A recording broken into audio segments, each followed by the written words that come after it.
We are live. I'm so sorry for the delay. That did not go as planned. This is my first YouTube live, so I'm gonna celebrate. I'm so happy. And we have like my lips look so pink. I didn't know that they were this pink. I'm gonna try to kind of take a little bit off the pink lips. Okay, so I didn't find the button on how to start the live. This paper were actually meant for my tears because I believe that there will be some tears today, because I had so many major insights and so many major downloads for all of you who are going to be here, both live and who will be watching this later. This is incredible, like you truly showing up in this world as like the light worker, the earth angel that I know that you are. Like you have so truly much potential and you are guided to all of this work for such an amazing reason. So if you can hear me, everything working good with the sound, please let me know in the comments. I see that 2 people are live with me right now, so I would love to see. This includes messages. Okay, got it. Okay, I think I should be able to see.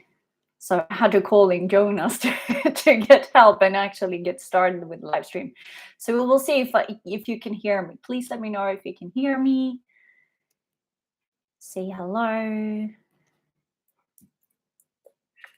Can you hear me? Okay, good. You hear me and everything is good. Fantastic. Thank you. I love that. Okay, fantastic. Thank you so truly much. So there are so many things. Like I was just listening to a super beautiful hypnotic recording that my friend Lena did for me yesterday, or she sent it to me today. She helped me yesterday. Like this is the beautiful thing. Like as you, hey Evelina, as you are growing your business, you will get to know such a beautiful, incredible human beings. And Lena is actually, she started out as one of my clients. Oh, there she is. Hey Lena. And I just listened to the recording that Lena made for me yesterday because we channeled my higher self. So I gave Lena some questions, and then she came up with some other questions that we wanted to ask to my higher self. And it was about my purpose here on planet Earth and really how we can evolve this and grow this even bigger and faster to really get all of you on board and really helping you to make the money that you know that you're meant to earn and to make, because you know that.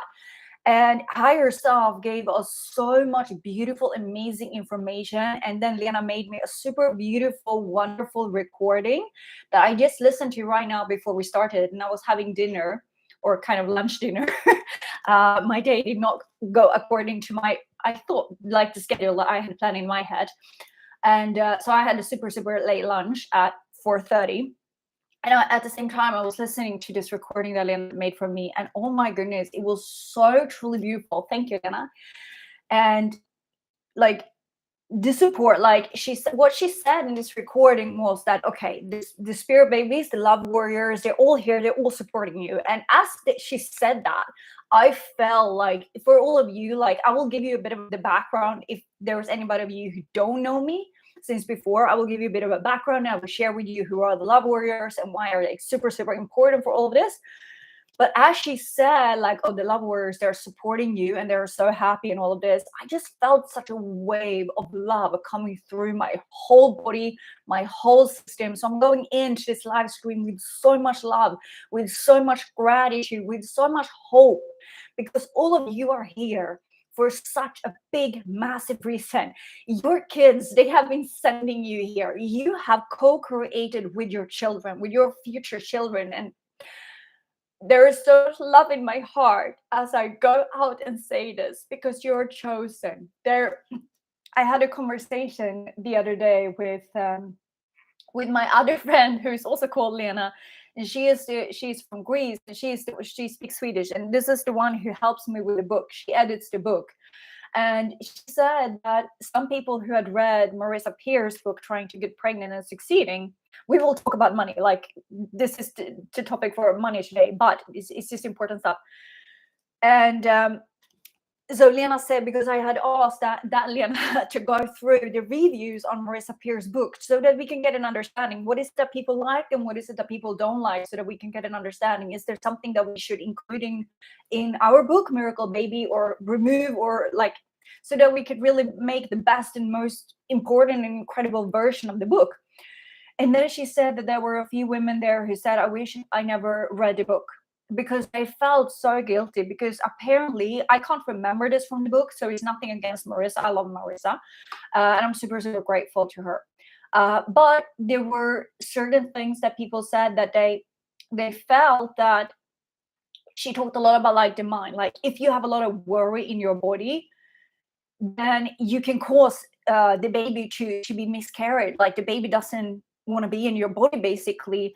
And when Lena read that to me, as people had said that in the reviews, and that was their opinion, like that's how they felt when they read the book. And I just felt like, okay, this is so important that we talk about. This is so important, because the children, like, if you have gone through a miscarriage, if you have gone through an infertility journey, or if you're a path where you can't find the right partner to have the baby with, this is all because you have such an incredible, important purpose here on planet Earth. And you have planned all of this, everything that you're going through, every struggle that you're going through in your business, every struggle that you're going through in your workspace. And you feel like, hey, I really, really, really want to create my own business. Every single thing, you have planned all of this together with your kids, because you know in your heart, and together with your kids, you know, together with your kids, that you are supposed to create the most beautiful, amazing, epic life. The beautiful, amazing, epic life. That's why you're here. And that's why you have really put yourself into this position where you probably are feeling very, very frustrated right now. You didn't put yourself there consciously, but on a soul level, your soul brought you in here. Your soul brought you to the frustration, because when things are going smoothly, we don't have to change. Have you ever been in a, like, or have you been in a position in your life, or have you been looking at other people's lives and, like, everything is kind of fine? It's not good, but it's not like that bad, and therefore people don't change. Many people live like that.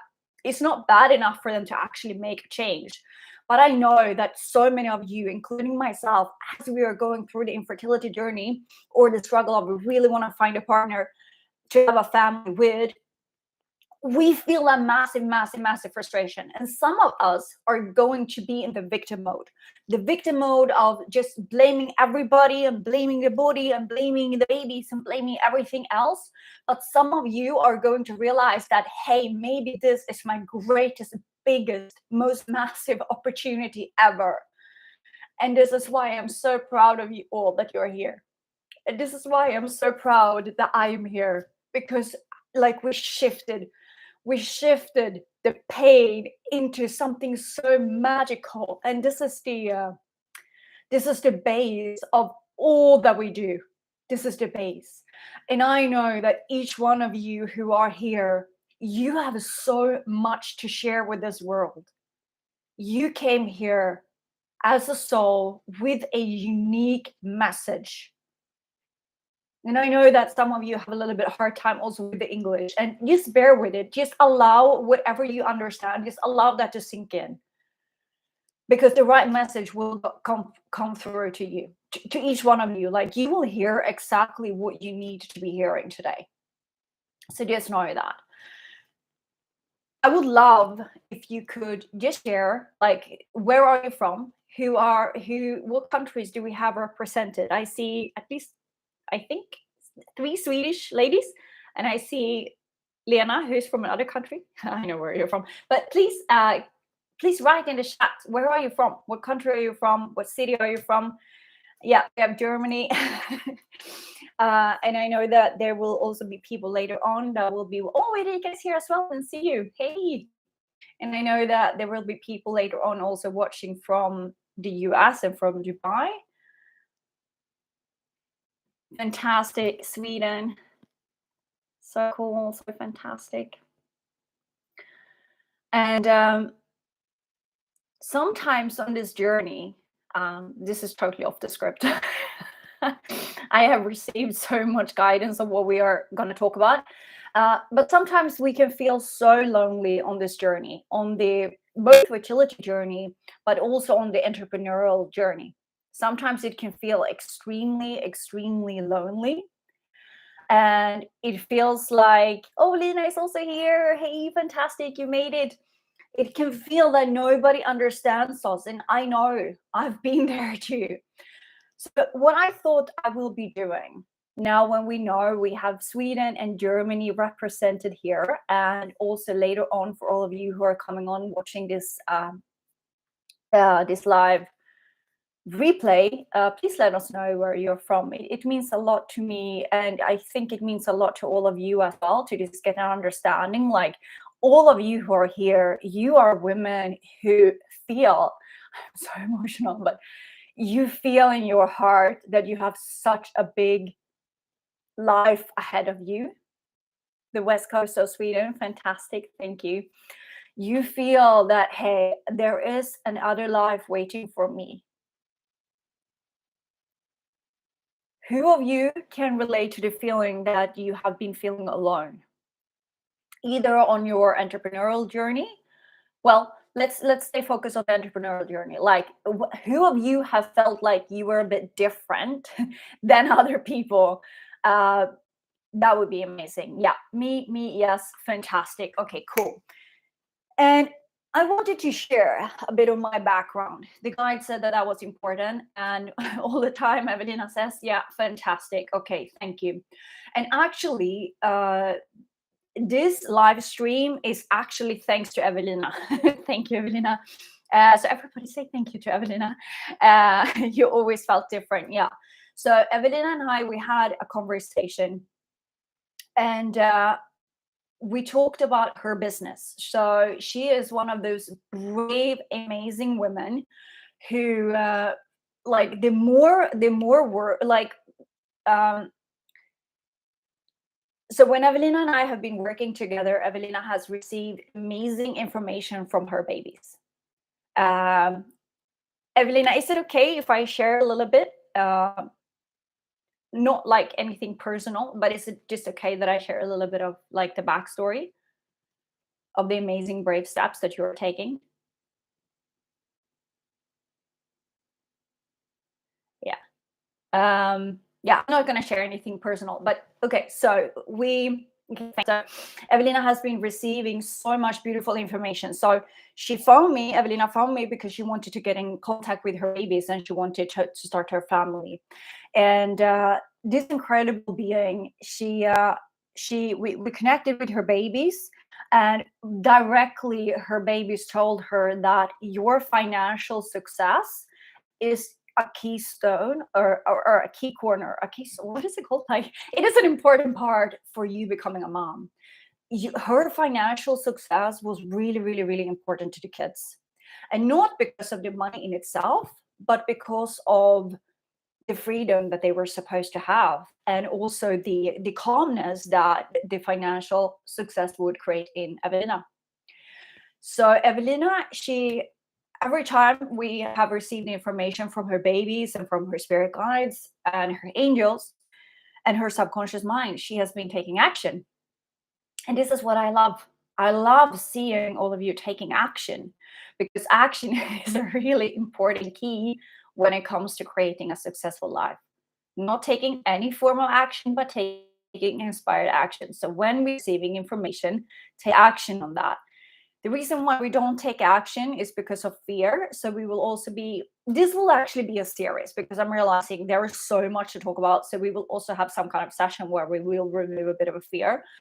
But anyway, Evelina has taken so much action, and she decided to quit her job because that was the information she received. And one call, she showed up when we had her private call, and she said, well, I just quit my job. And I was like, okay, cool, fantastic, all right. And she started her own business in healing, and she also has like a dog training kind of business. And a while ago, or a few weeks ago, we had another conversation, a coaching call, and she said, Because I said, well, it looks on your Facebook that you're really doing super good with your business. And she said, yeah, I'm doing so much, but there's so little money coming in. So this created, and I know that many of you who have started your journey can relate to that. Like, you're working a lot. Like Evelina said, she was working 7 days a week for 12 hours a day. And I was like, oh shit, that's not going to be sustainable. She's going to, I'm talking about she, but you are, and all of you who are working like 7 days a week, 12 hours a day are probably going to be burned out very, very soon. So we truly want to avoid that. We truly, truly want to avoid that. And instead we want to see, okay, what are the action steps that we can actually take to bring in the clients? Because in the end of the day, that's what we want to do. We want to bring in the clients. And that's what we will be talking about. This whole training will be, how do we bring in the clients? Some of you have not started your business yet, and that's totally fine. You will also get a lot out of this.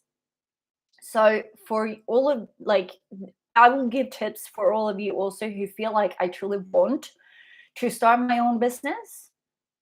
And I will give a lot of advice to all of you who have already started your business. And when I say like started your business, it doesn't mean that you have to start your business on paper. At least in Sweden, you are legally allowed to earn a certain amount of money per year. And it's called like a hobby income. So you can actually start your business. I had questions about that as well. You can actually start your business without really starting your business. So you can dip your toes into the water. Okay. So we will go back in time. We will go back in time to 1986, to January the 28th. That's when I was born. And not long ago, I saw a photo of myself just being born.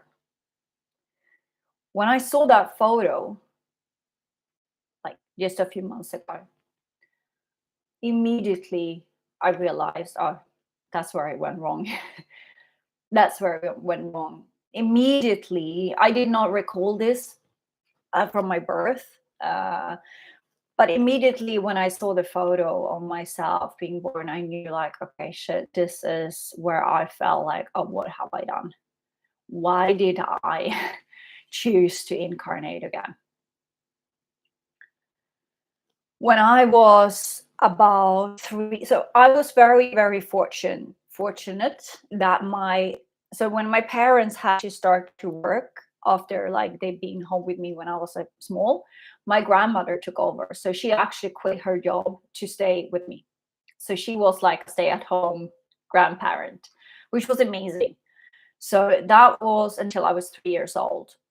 Then I had to start a daycare. And I did not fit into daycare. And I know many of you felt the same, that you didn't fit into daycare. So if you relate to that feeling that I did not fit into daycare, please let me know in the comments. That would be super helpful. On Sundays, I remember I used to sit in our basement. We had a sauna there. And I used to sit in the sauna on Sundays feeling anxious when I was a little kid, because I needed to go to daycare the day after. When it was like school holidays, when we had time together with the family, that's when I was happy. I felt so different than the other, like I couldn't connect with the other kids at school, like at daycare. And I felt like the teachers, they didn't understand me. I felt so different and I felt not at home at all. Tears many times were streaming down my face when my dad drove me to daycare in the mornings.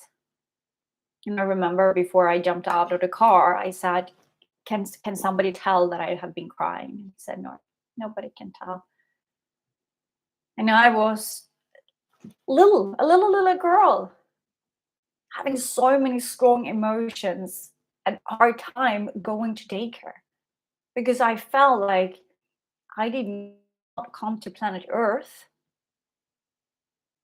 I did not come to planet Earth to be stuck in a place that I did not like. And I did not choose the daycare myself. I did not choose to go there. It was somebody else who placed me there. And as a kid, I didn't have a choice.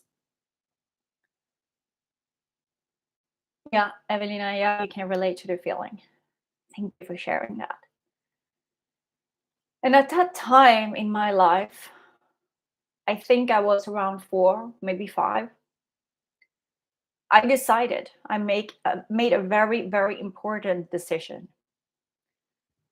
that my kids, when I am a grown up, will never go to daycare. I'm going to be a stay-at-home parent. I probably knew because I think yeah, you hated to go to school and daycare, Lina. Thank you so much, and Lina, for sharing. I think I didn't understand the concept of money, but I guess my parents probably told me, like, we have to work and this is why you have to be at daycare. So I decided at 4 or 5 that my kids will never go to daycare. I will be a stay-at-home parent and I will not have to work. That decision, little did I know that decision was truly planting a seed, and it was setting a seed for the rest of my life. Like that decision would actually determine my whole life until I am today 36, 37. My whole life has been driven by that statement, by that decision, because that was not a decision that I took lightly. It was not something I just said. It was a decision, and I knew my kids are never going to go to daycare.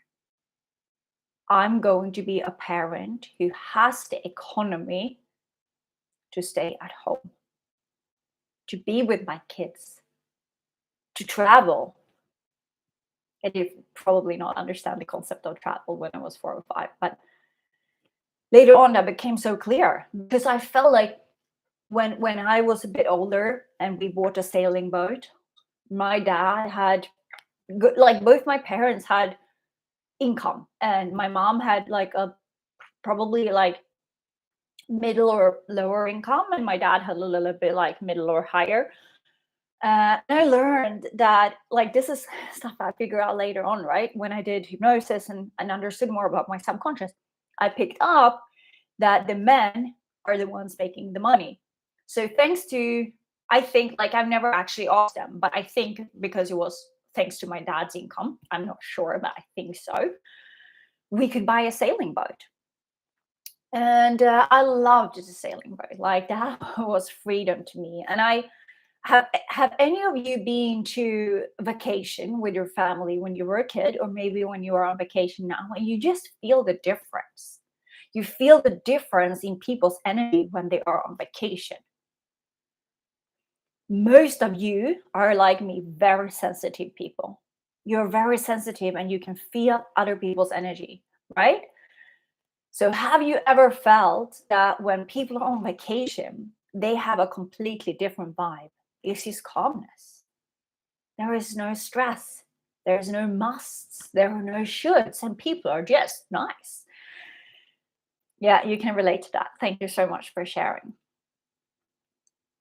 So that was really my happy times when we had vacation. So we were either on a sailing boat or we went to our friends in the lower part of Sweden. They had horses and we were there, and just like having the family time. Family was so important to me. And I remember going back home, it always meant to going back to regular life. And I had such a anxious feeling in my whole body going home. And I'm just realizing, actually, now as I'm sharing this, that feeling, like going home, giving me anxiety, it's actually gone now. Like, and I had it for many, many, many years. And just recently, I realized now that it's gone, because what I really hated coming home after a vacation was to go back to normal life. Normal life meant separation from family because people have to work. Or do they? That's my next question. Do they really? Moving forward in time, I decided that I wanted to be a journalist. I thought that that was a really, really cool profession. And I wanted to be somebody because I felt that I was probably not good enough. Like most people feel that feeling. And I felt that being a journalist is like a status profession, and I can be somebody and I can probably make a lot of money. By that time, when I decided that, I had completely forgotten about the idea that I wanted to be a stay at home parent and all of that. So that was not on my radar at all. But I became a journalist, like despite the dyslexia, I grew up with dyslexia, and that just made me say even stronger. Like people said, like, how can you become a journalist? You have dyslexia. I was like, watch me, watch me. And I've had that drive. Like, if I decide something, I'm gonna go for that. There are no like there is not a plan B. Who can relate to that? When you want something and you're gonna get it. Who can relate to that feeling? So I became a journalist. Erika, you can relate? Yep. Yes, fantastic. Oh, hey, you're also there. Robin is like my new little sister. You didn't know that, Robin, but you know that now. I feel so warmly towards you. Okay, fantastic. So you feel that when you have decided something, it's the done decision and you're going to go for it. And yeah, I actually became the youngest journalist. I was 16. I was 16 when I got like it was not like a full-time position. It was like I don't know what it's called in English, but it's like you go like you take time off school and then you go and work somewhere. So I actually was 16. So I was the youngest person ever that they had ever taken in. So I was on a celebrity magazine when I was 16 years old. And I sold myself into that to the boss of that place. I was like, I'm really, really, really good, and I'm gonna fit in here, stuff like that. Like I was so confident. And that's the thing. Many times I have had that confidence, but then when I came to the place, the performance anxiety kicked in. Who can relate to the performance anxiety? So, okay, so I was there 16 years old, and I was interviewing famous people, and I was going on the red carpet, and I was feeling so like freaking good about myself. And then I came back to school. Like, this is nothing that I'm proud of. Proud of. It makes me laugh now. And I came back to school, and I was like, where did you work when we were off school? And somebody said, well, because I had so many people in my class that had no ambition, and I just felt like I felt that I was really good because I had so high ambition. That's really cool, right? So I felt really good about myself because I had so high ambition, and so I literally thought I was better than the other people. Basically, that's what I'm trying to say. But I wanted to say it in a nice way, but I couldn't. Okay, so I thought I was better than them. And at that time of my life, I lived by the mantra that I am prepared to walk over dead bodies to get what I want. And what I wanted was the money. What I wanted was the freedom. What I wanted was the success. I didn't say freedom at that time, I think, because then I would probably not have chosen that profession. So, okay, so I was 16, and then I went back to school. And then, like a few months later, I got another gig and another job. So, this was at the first magazine. She actually promoted me or recommended me to another magazine. So, I started to work there. And this was also before I had my official training in journalism. So, that was also like really, really, really cool. But all these different magazines that I was at, I always felt that I didn't fit in. Still same feeling, like daycare, like school, never fitted in. I hated having somebody who told me what to do. I remember even one time I wanted to go out and buy. I started to feel a little bit of a sore throat, and I wanted to go out to buy tablets for my throat, and I was like, do I have to ask for permission, or how does it even work? So I decided that, like, normally, because I'm so afraid of doing anything wrong, so normally I would just have sat there and not did anything. But at this time, I was like, I'm just gonna sneak out. And I sneaked out because I didn't know the rules. I was like, how are you supposed to be in a workspace? Are you like, do you have to ask for permission to go out and buy tablets for your throat? I was like, that's such a weird concept, that you're in a workspace and you have to ask for permission. That never resonated with me. It never resonated with me to have to ask somebody to go to the toilet, to have to ask somebody to go for a vacation, to have to ask somebody if you want to go earlier or leaving earlier that day. No freaking hell. I wanted to be free. And at that time, when I had the incident with tablets, I knew I wanted to be free. I hated to be there, even though the job was cool, and I was so proud of being able to tell people, like, hey, I work with celebrities and I walk on the red carpet and stuff like that. But I felt horrible. I really, really, really felt horrible. Can anybody relate to this? Not that maybe you're not a journalist, but maybe you can relate to that, like feeling like, oh shit, do I have to ask to have a vacation? Is that how my life is going to be? So I've actually written notes from my story. You can relate to that, Robin. Yeah, fantastic. Thank you so much for sharing that. Um, there were so many things about my story that came up today that I had kind of forgotten about. Yes, okay. So you all kind of feel that feeling that it's so strange. Like, you have to ask for permission. Like, you're growing up and you have to ask for permission to do what you want to do. Okay, fantastic. So we have a group of very like-minded women, and I guess that's why we are here. We are here to really have our own business going, right? And I thought that we would be going today for like an hour. We have already been here for 35 minutes, so we will see. Maybe we go over an hour if I have the uh, if I have the energy, then I can keep going. But otherwise, what we will be having more of these events. So there are so many amazing stuff that we will go through that will literally transform your life. If you will be following what I'm going to teach you on this, you are going to see results. Like, you are going to see results. And you are going to start to really feel that confidence in yourself. And people are going to freaking chase you in a good way. I mean, clients, paying clients, not other people. Other people are going to chase you. So I'm going to see Evelina all the time, haven't been able to work or go to school where there's hierarchy models. Yeah, no, it's interesting. And I always went to them, but I just felt like, even when I was like 7 and I was on my way to school one day, I thought, I wonder the day when I have children, if I can kind of not register them into the system. Like, if I can have children secretly, basically, so that they don't have to come into the system, so that they don't have to go to school. That's like, this is my childhood. This is the stuff that I was like concerned about when I was between 4 and 7 years old.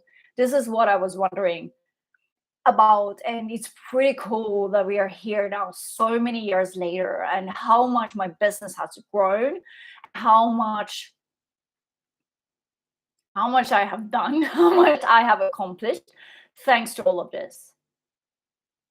And this is, by the way, why I share my story right now. I share my story because I always tell people who are willing to listen, I always tell them, like, if you are going to take advice from somebody, make sure that that person, either one, has done the thing themselves that they are going to teach you, or two, can prove that they have helped other people to have that result that you want to have. You always want to make sure that is one of those things.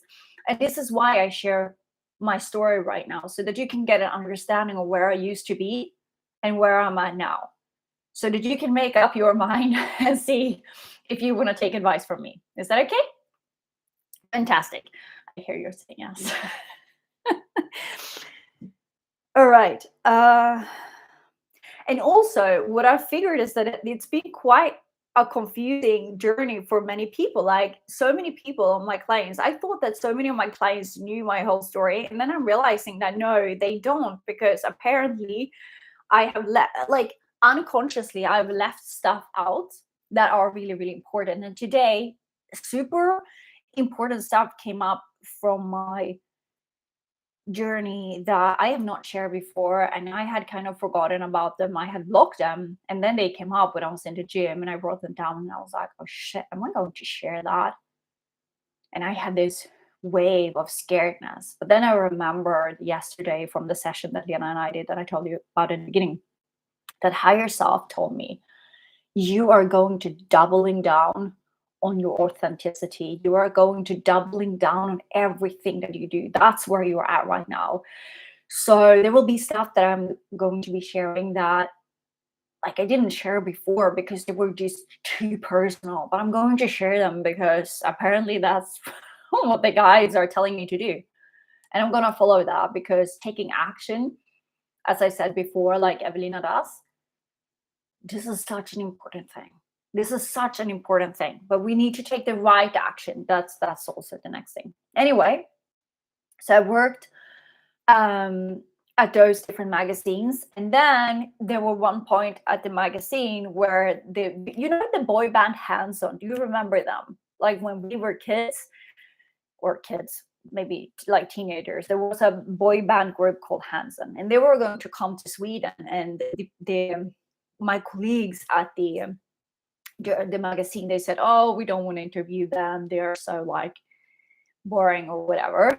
And my best friend at that time, she was the biggest fan of Hands On, and I really wanted to do that interview with Hands On, to say to my friend, like, hey, it can be like almost you met them, like I met them, and it can be almost like you got to meet them. So I really wanted to do that for her. The problem was I didn't speak English. Because of the dyslexia, I had a very, very hard time with English. So at that time, I made a quick decision, like I made when I was 4 at the daycare. I made a decision. I am going to get good at English. Whatever I take, I'm going to get good at English. Because I knew at 17 or whatever I was, I knew that, no, I must have been kind of 18. So I knew that, okay, being good at English, it will help me. I thought that it was the journalist career it was going to help me with, but now I know why I needed to learn English. But anyway, I made a decision. Because Hands Ons were there, I could not interview them because my English was not good enough, and somebody else got to meet them, and I didn't. I made that decision. Okay, I will go to London. So a few months later, I graduated from school and I moved to London.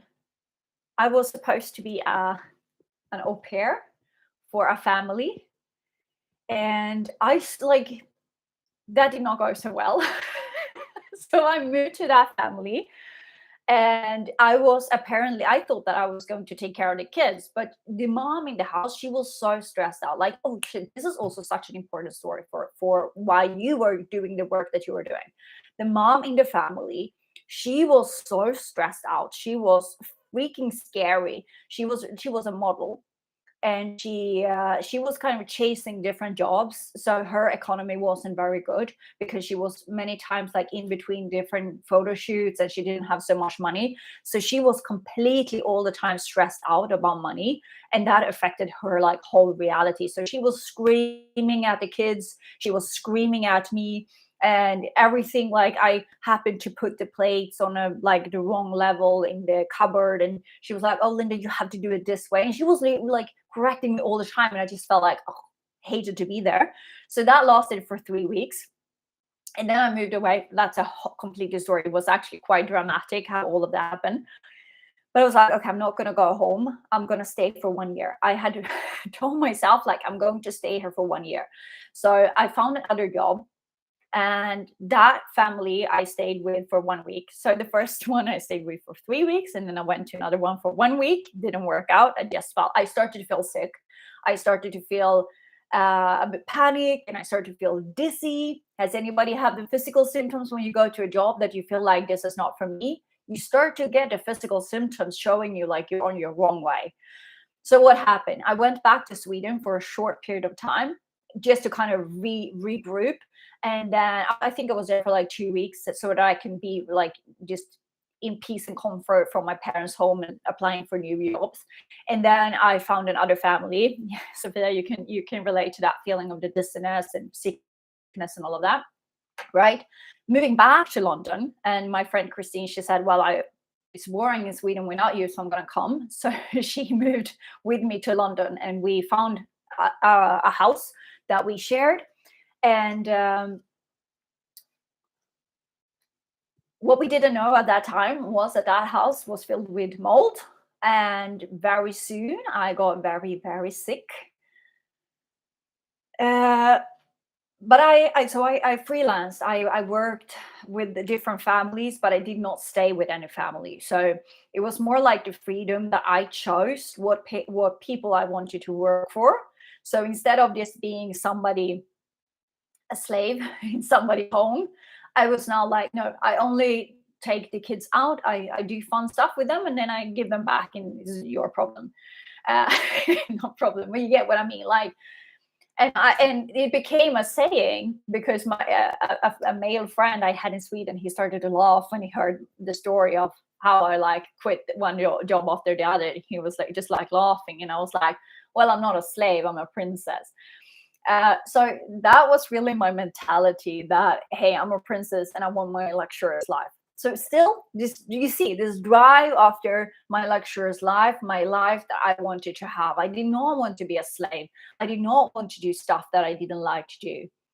So there I was now, and committed to stay in London for 1 year to really learn English. And I thought I was going to learn English to become a great journalist. And I got sicker and sicker because of the place. So when I was sick, it meant that I couldn't work. So we started to lack even more money. The house was already very, very expensive. Back in those days, like this is now 15 years ago, the rents were really, really, really high. And I guess they're even higher today, but they were really, really high. So it didn't take long until I told Christine, my friend, that, hey, I think we need a roommate. We just had one bedroom. We had one bedroom and we had one living room. And the living room, like, it just had a small couch and it didn't fit anybody to sleep on it. So she said, well, okay, if we're gonna have a roommate who will sleep in our like bedroom, it has to be a girl. And I was like, okay, fine, yeah, it has to be a girl. So I posted a post on whatever site, Gumtree or whatever it was, like where you can find people and furniture and stuff like that. And I said like, hey, we need a roommate, somebody to split the rent with, because I was so sick and I couldn't work. And I had like, see, all of this stuff we do for money when we don't have money. Like, this is the point. I hope that this story is not too long, but it's just so important to realize like all the crazy shit that can happen when we are in lack of money. This is why it's so important that we get back in charge. This is what I want to come to. So my phone rings when I have the ad, and it's a guy there. And I felt immediate connection with this guy. His name was Keith. He's from Australia. And the common sense that my friend Christine told me, that we are going to have a girl, if somebody's going to stay with us, it's going to be a girl. That common sense just went out of the window when I heard this guy. And I was like, I'm going to meet this person. So I was now, I can't, yeah. So I was actually now also working in a shoe shop.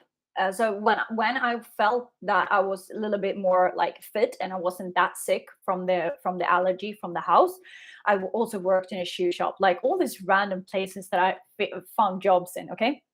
So after work one day, I met Keith, and I like immediately when I saw him on the street, I was like, I know that that's him. Have you ever had a feeling with a person? You just feel that connection. For many of you, you have started to meet soulmates and maybe a twin flame, and you know what connection I talk about. So I saw Keith and I knew straight away. I was like, that's the guy I've been talking on the phone with. Anyway, he comes home with us. He has a look at the place and he's like, let's go for it. And I called Christine. it's gonna be a guy who stays with us. And she was like, Linda, you are freaking crazy. This is gonna be so much trouble. And I was like, no, no, no, it's not gonna be any trouble. I was in love with this guy. And yes, you can relate to the feeling. So I was in love with this guy. Super, like, I'd only met him super briefly, in love. And he moves in and the drama starts. So I think that he was also struggling for money and stuff like that. So we were all struggling because of money, and I was really really in love with him. Now afterwards, I can see like it wasn't love. It was a soulmate connection, but the way he treated me, that's not love. So he was massaging my friend Christine, and they were having a thing going on, and we all stayed in the same bedroom, and the drama just got worse and worse and worse. And I couldn't kick him out because, well, I could probably have kicked him out if I could have come up with that solution. I could have kicked him out and tried to find somebody else to come in and pay the rent, but I didn't. For some reason, I didn't think about that. So he stayed because we needed help with the money. So I went through all of that pain and drama with him because I needed the money. And also in London, so it wasn't all bad stuff. So another good stuff that happened in London was I attracted so many awesome people there, especially guys. And I attracted one other guy who was super, super wealthy, and he took me to like all this crazy stuff. He took me to a gym that is like at the top floor of a building in London, in central London, and it had a pool with like a massive view, and I felt like Pretty Woman. Have you seen the movie Pretty Woman? I felt like Pretty Woman. I felt like Julia Roberts when I was with that guy. He spoiled me. Like we met the first time in a sunglasses shop. He just like I was testing out different sunglasses because my dream was to buy like a pair of really nice sunglasses, like a Chanel or Gucci or Louis Vuitton or something. So I was there like one day when I was feeling good and not so sick. I went to the sunglasses shop in the middle of central London, and I was testing different sunglasses on, and in walks the guy. And he's like, oh, I think those other glasses look better on you. And I was like, who is this person? And I thought that he worked there because he started to talk to the guy who also worked there. And then I realized that because then he says, well, I think you should go to Harrods instead and test different glasses. That may suit you better. And I was like, so are you not working here? And he was like, no, I'm not working here. I was like, okay, let's go. So he took like, so funny. So he took me to Harrods and we started to try out different glasses. And he was like, well, you need one pair of glasses for your Sunday brunch, and you need one pair of glasses for your Wednesday lunch, and then you need another pair of glasses for your Friday cocktail. And I was like, this is the kind of fancy life that I want. Again, here we go. Like the drive for that luxurious life, it was always there. It was always a part of me. And so I said, like, well, maybe you can buy me the glasses because I was so broke. He was like, well, maybe later. I think that was his kind of trick to say maybe later, because he understood that I would probably start to actually date him if he kind of did not buy me the glasses straight away, and maybe he would do that later. So anyway, I had such an adventure with this person. This super interesting thing is that very soon I figured that he told me quite straight away. He was like, I'm an escort. And I'm like, what's that? Because I was so also naive. And he told me that, oh my gosh, we have gone almost an hour and I've not even finished my story. Okay, so he tells me he's an escort. And so basically he's a male prostitute, but a luxurious prostitute. So this was kind of exactly like in the movie Pretty Woman, but the opposite. Like I was the broke one who is not a prostitute, and he is the rich one who was a prostitute. So he worked as an escort for like a very luxurious escort firm in London. Like this was a whole brand new reality to me. I was like, okay, shit, do people really do that? So he was an escort. He took care of like princesses. He was really going out with this super, super successful, super wealthy people in England and around the world. So that was like, okay, this is crazy. Like, so he also introduced me because he had a lot of money. He got super well paid for his job. He really introduced me to this like life that you could really have when you have money. I also, by the way, because I heard his story, so I understood that many of those people were not happy.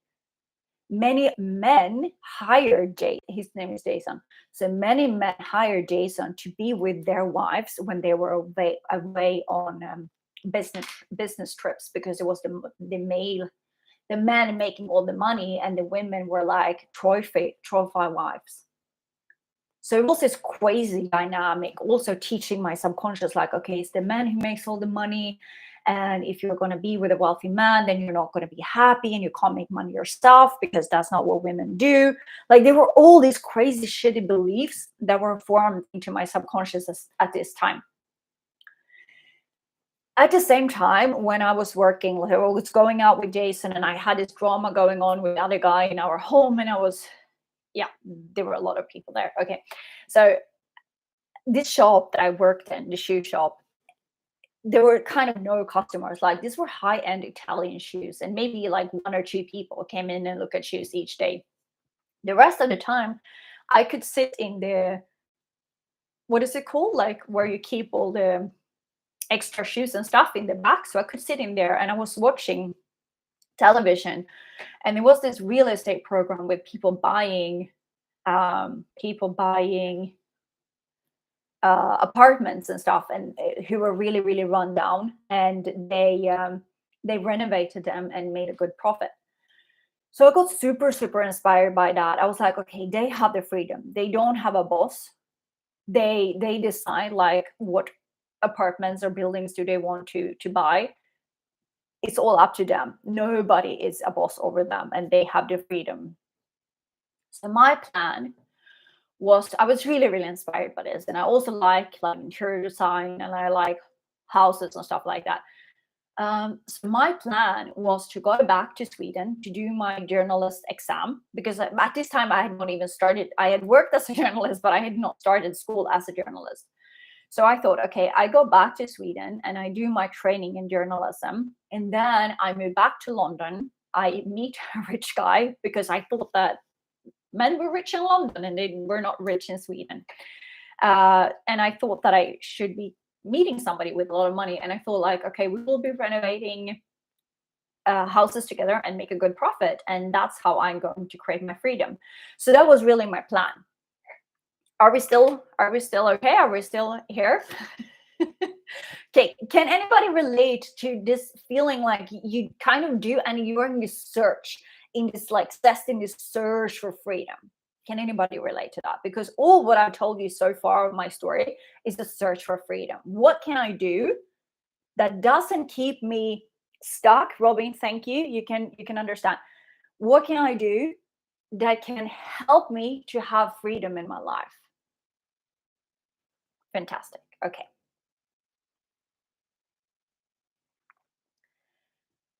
At my journalist school, very soon, Sophia, yeah, you can relate. Still here, I'm feeling you. Fantastic. Thank you. Okay. At my journalist school, kind of the first that happens, I meet a guy. His name is Andreas. And very soon, I told him about my big dreams, like you do. Has anybody told somebody about your big dreams and they were not so supportive? You can relate to that. That was Andreas.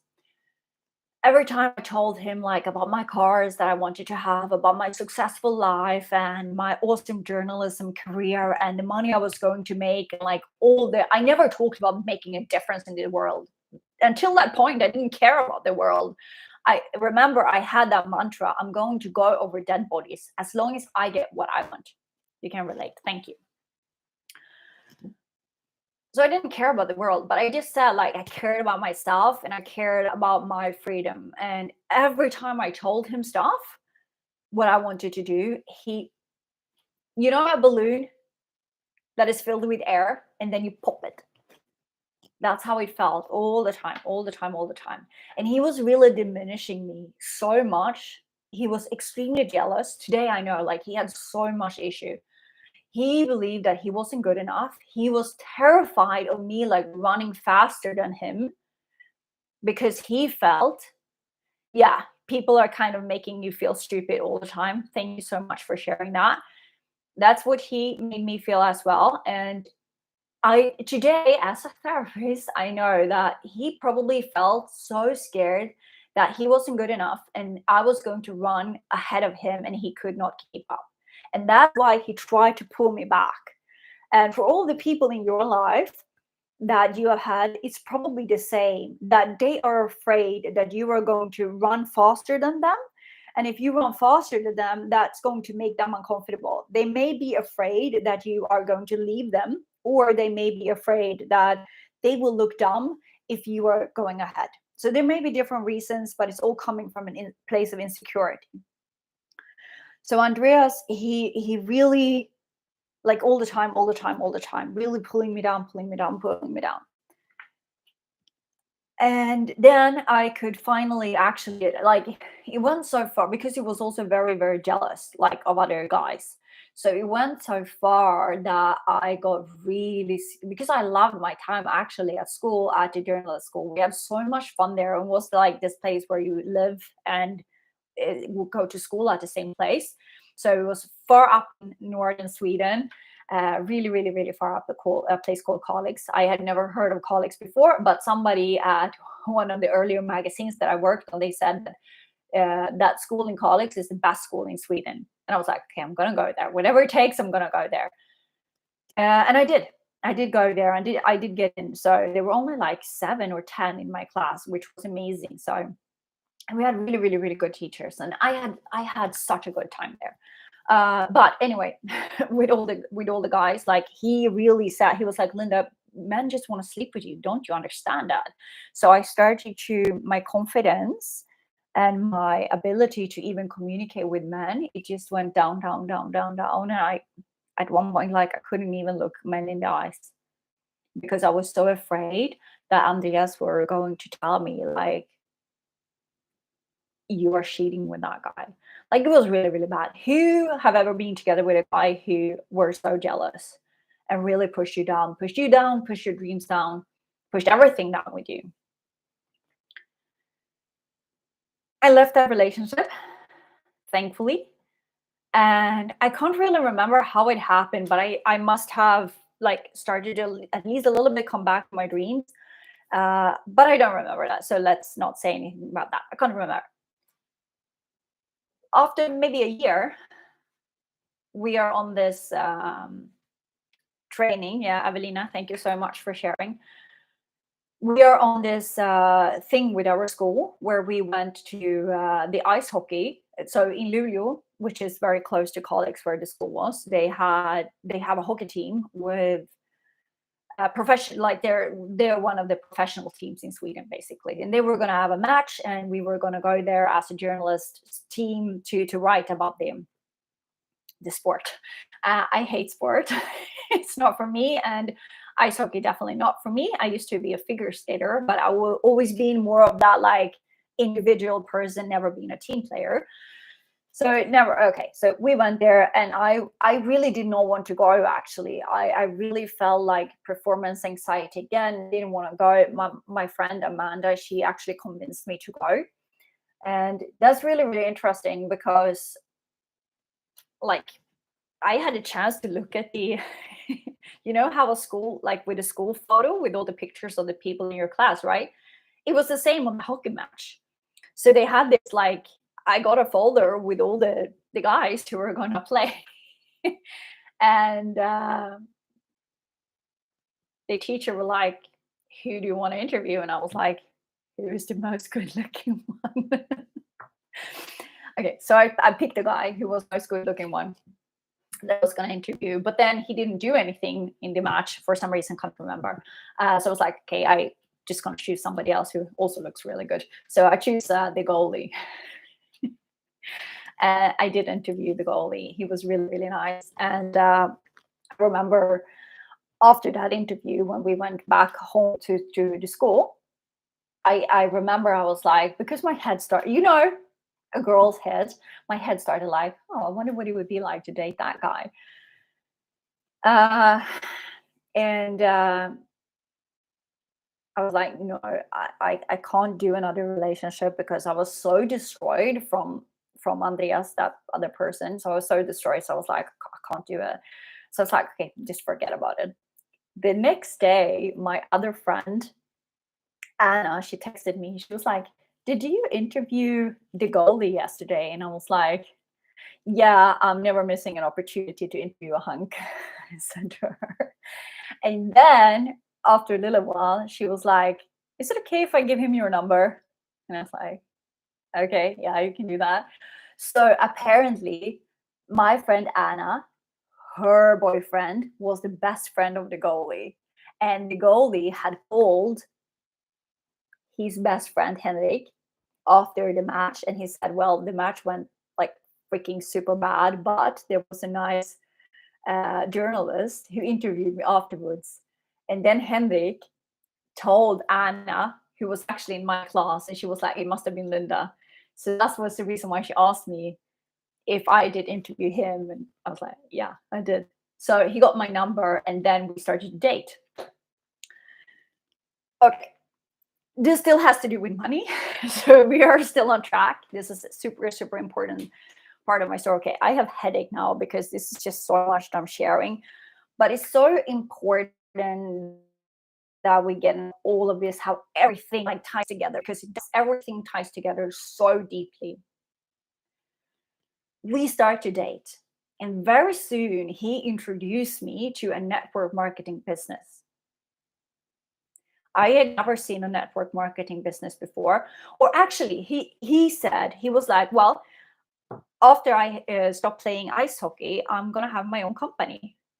And I was like, oh shit, wow, that's amazing. A guy with a dream, a guy with drive. I got impressed. So it's like, okay, what business is that? What are you gonna do? And he showed me the business model about this network marketing company. And I didn't understand that he showed me because he wanted me to join the business. Like that's how a network marketing business is done. Like you recruit people to work together with. So he showed me the business plan, and I was like, that's so clever. And I was like, you really have, and he told me, he was like, well, I'm gonna have freedom the day I become a parent. Like, I was like, excuse me, did you say you're gonna have freedom the day you become a parent? I was like, that's my dream. So I really look at this business plan that he goes through, and I was like, and then I went to the bathroom, and I was like, I wonder if he will be mad at me or think I'm stupid if I want to do the same. Because I didn't know that was his intention, right? It's funny afterwards because he just explained it like, this is what I do. He never said like, do you want to join? But at that time I was like, this is the business and this is the guy. So we started this business together. He was already in it, and his parents already were successful, and his mom's sister, they were really, really, really successful. So they actually had the freedom that I wanted. They had many years ago quit their normal jobs. They had good high paying jobs, and they, thanks to the online network marketing business, Lina, you have met them, right? So Lina actually was a downline to me in the network marketing company, and that's how Lina and I got to know each other. Uh, so beautiful story, and how she started to talk about angels, and I was like, this is crazy. But I didn't leave. I didn't leave when Lina started to talk about angels. And you told me afterwards, Lina, that you felt safe to talk to me about angels, but this was before my time of, I wasn't a believer back then, but that's the story of how Lina and I know each other from the first beginning. What's your? I would love to hear your response, Lina. What's your response if you're still here? I know you said that you have to do other stuff at this time, but if you're watching this later, please let me know. But anyway, so we started this business, and I saw the success. Like, I saw people having so much freedom, and One thing about this story that I had actually forgotten, that I became aware of today when I was in the gym, and this is what I was like, shall I really share this? And it almost made me cry in the gym because I had completely actually forgotten about this story. Okay, so we were starting this business, and I was like, okay, this is really, really, really good. He wants the same thing as me. He wants freedom and everything. Maybe I'm not recalling exactly like when in time everything happened, but I remember I was in Stockholm and he was in Luleå. And then I was like, okay, I'm gonna tell my cousin Sarah. I'm gonna tell my cousin Sarah that I met somebody that I actually see that maybe I have a future together with. So I tell her, and I was so burned from all the different guys that I had been dating before. Uh, the escort guy, for example, I was supposed to stay with him when I was like between different apartments. And the same day as I was supposed to stay with him, he ghosted me and he literally didn't pick up his phone. And I didn't have anywhere to go because I didn't have any money. Crazy stuff. So I was sitting outside my friend's Christine's pub. She worked in a pub, and I was like, I was sitting there with all my luggage, my whole London life in 2 suitcases, and I was like, please, would it be okay if I just sleep on the floor in the pub just for one night until I figure something out because the guy I'm supposed to stay with is not picking up? And they were like, no, we can't let you in. Like the owners don't let us do that. And Christine, she had a boyfriend, and they stayed in another place. And I said to Christine, like, Christine, please, can I stay with you and Carlos just for one night? And she was like, no, Carlos, landlord doesn't allow that. So all these people that I had close, I was 19 years old when I was there in London. And because I didn't have any money, I had nowhere to go. I had to go. I sat there for a few good hours trying to figure it out. And I think around like 9 in the evening, because I didn't want to, like, I didn't want people to think of me as a weak person either, because I had so much pride. So I think I didn't cry, but on the inside I cried. Can you relate to that story? Like, you think that maybe you're weak if you show your emotions.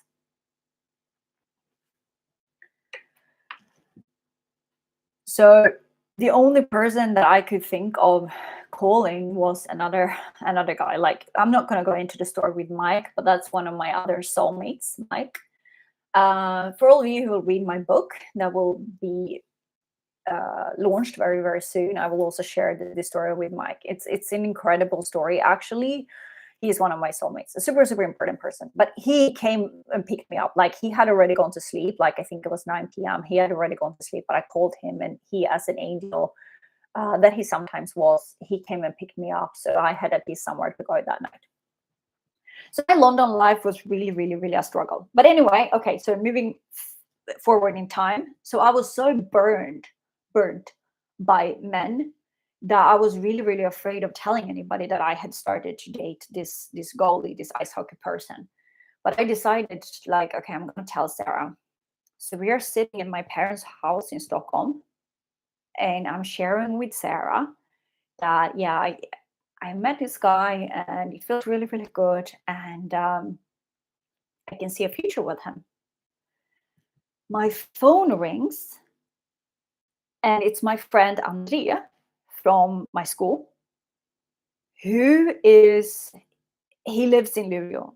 So Andrea calls me and he was like, Linda, I'm really, really sorry to tell you that he lives in Luleå.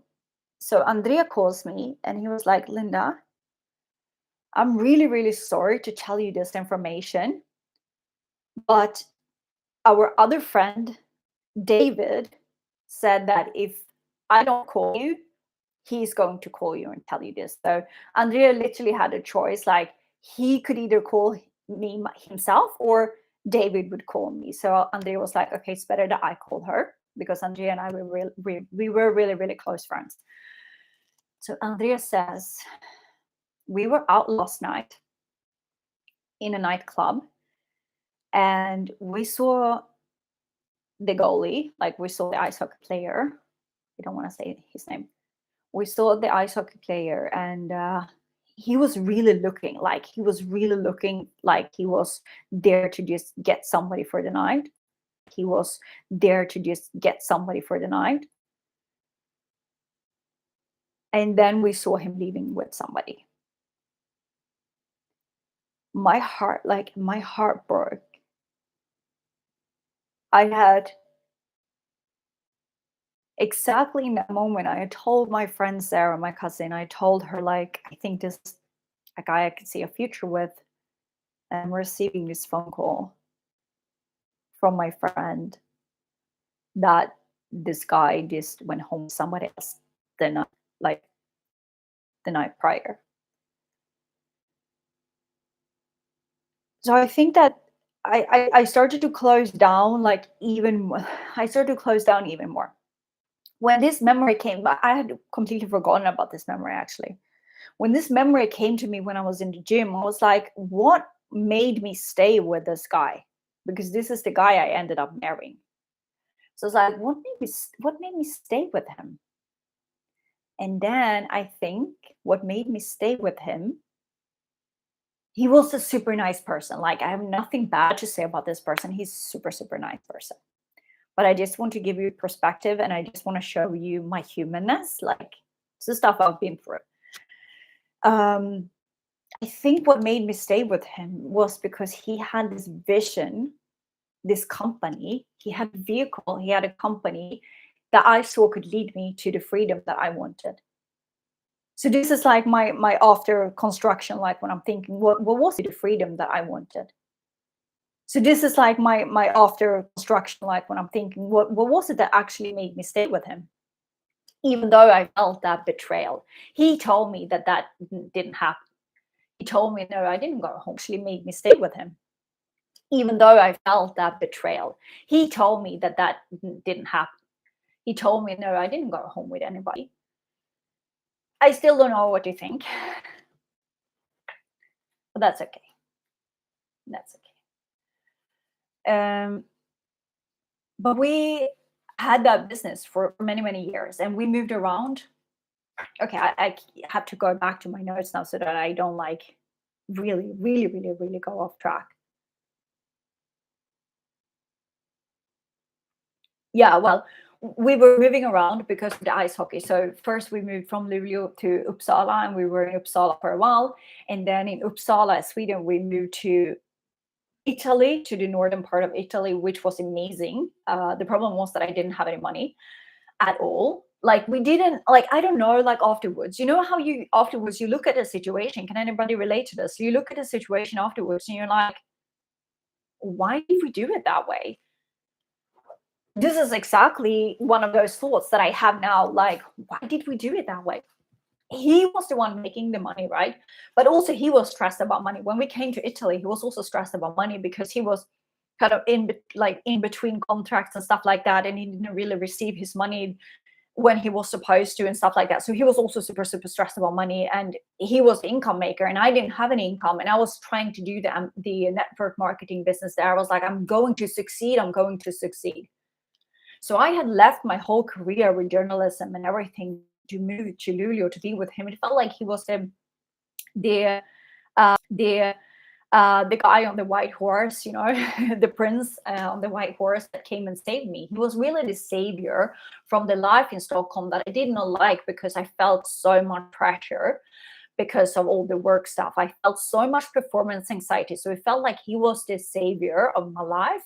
And then we moved around, and at the time in Italy, I started to have nightmares, like really, really, really, really. Hey, Nada, so you're also there. I didn't know that you were there. Hey, thank you. Yeah, you can relate. Thank you so much. So Nada is the woman from Dubai that I told you about before. Amazing. So I started to have nightmares, really, really, really bad nightmares. I started to dream that the walls were falling upon me, and I woke up and I screamed. And then some nights it was the ceiling falling on top of me, and I tried to wake him up, and I was like, well, we have to get out, we have to get out. And this was really bad. And then I went home to Sweden for a little while. I wonder how I got the money for that. But anyway, I went home to Sweden for a little while, and I was with my parents. And I told my mom that I don't want to go to sleep because I'm so afraid. I'm so afraid because I have so many bad nightmares. And then my mom, bless her, like we have had our like fights, but she have helped me so much on my journey. And she said to me, she was like, Linda, I think that you are so stressed. Like you are moving around all the time. You don't have a safe place. You don't have your own income. And you're really living in the shadow of somebody else. And I was like, that's so true. I didn't really tell her, but that was so true. Like as soon as she said that, I knew like that was the reason why I had the nightmares. And the interesting thing is that night when I went to bed, the nightmares were gone. I did not have nightmares that night because I had a realization of why the nightmares were there in the first place. And this is like the same thing when we do hypnosis. When we have an understanding of why things are the way they are, then they can be healed by themselves. Because sometimes we just need the awareness to understand, why do I feel stuck in my life? Why can't I not make the money that I want to make? Why can't I not attract the clients that I want to make, or whatever it is? Once we get an understanding, we can heal it. Understanding is power. Okay, so I got the understanding of the nightmares, and she was so right. I was completely stressed out. Like my whole nervous system was just alarming. And then we moved to, after Italy, we moved to Norway. And in Norway, because I had another mentor, I had another network marketing mentor in Italy that I really, really, really liked. And they were also so successful, and they were having this freedom, and they were having a child, and they were stay-at-home parents. So I started like to meet all of these amazing people who had done something great, and they had so much passive income coming in, and they had freedom. So I think like that was really the thing that held me together with this man. Like he was really, really, really nice. He is a really, really, really nice person. But afterwards, on a subconscious level, I think that was the glue, because we were so different. Like he had his ice hockey career. I hated ice hockey. I couldn't care less. And like, okay, so we are moving to Norway, and I'm deciding like, hey, I'm gonna quit the business. I'm gonna quit the business because I could, like, even though I worked really, really hard, can somebody relate? You work really hard, but you're still stuck. You're not going anywhere. It's like your feet are stuck in glue, and you're trying, but nothing happens. That's how I felt my whole time in the network marketing business, stuck, working extremely hard. And so we moved to Norway, and I really, really liked my life in Norway. That's when I started actually to work at H&M. And I was like, this is nice. I didn't have any responsibility, and it felt like a daycare, a nice kind of daycare I actually enjoyed. And the salary was really, really good. So that was such a long, like there had been so many years since I had my own income. So it was so nice to have my own income. So I had income from H&M when we were in Norway.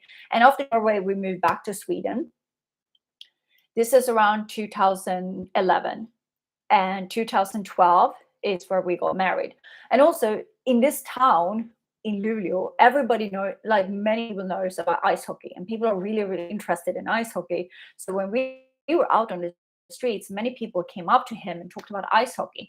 And he was like, oh, this is my girlfriend, Linda. And then they were like, oh, hi, Linda.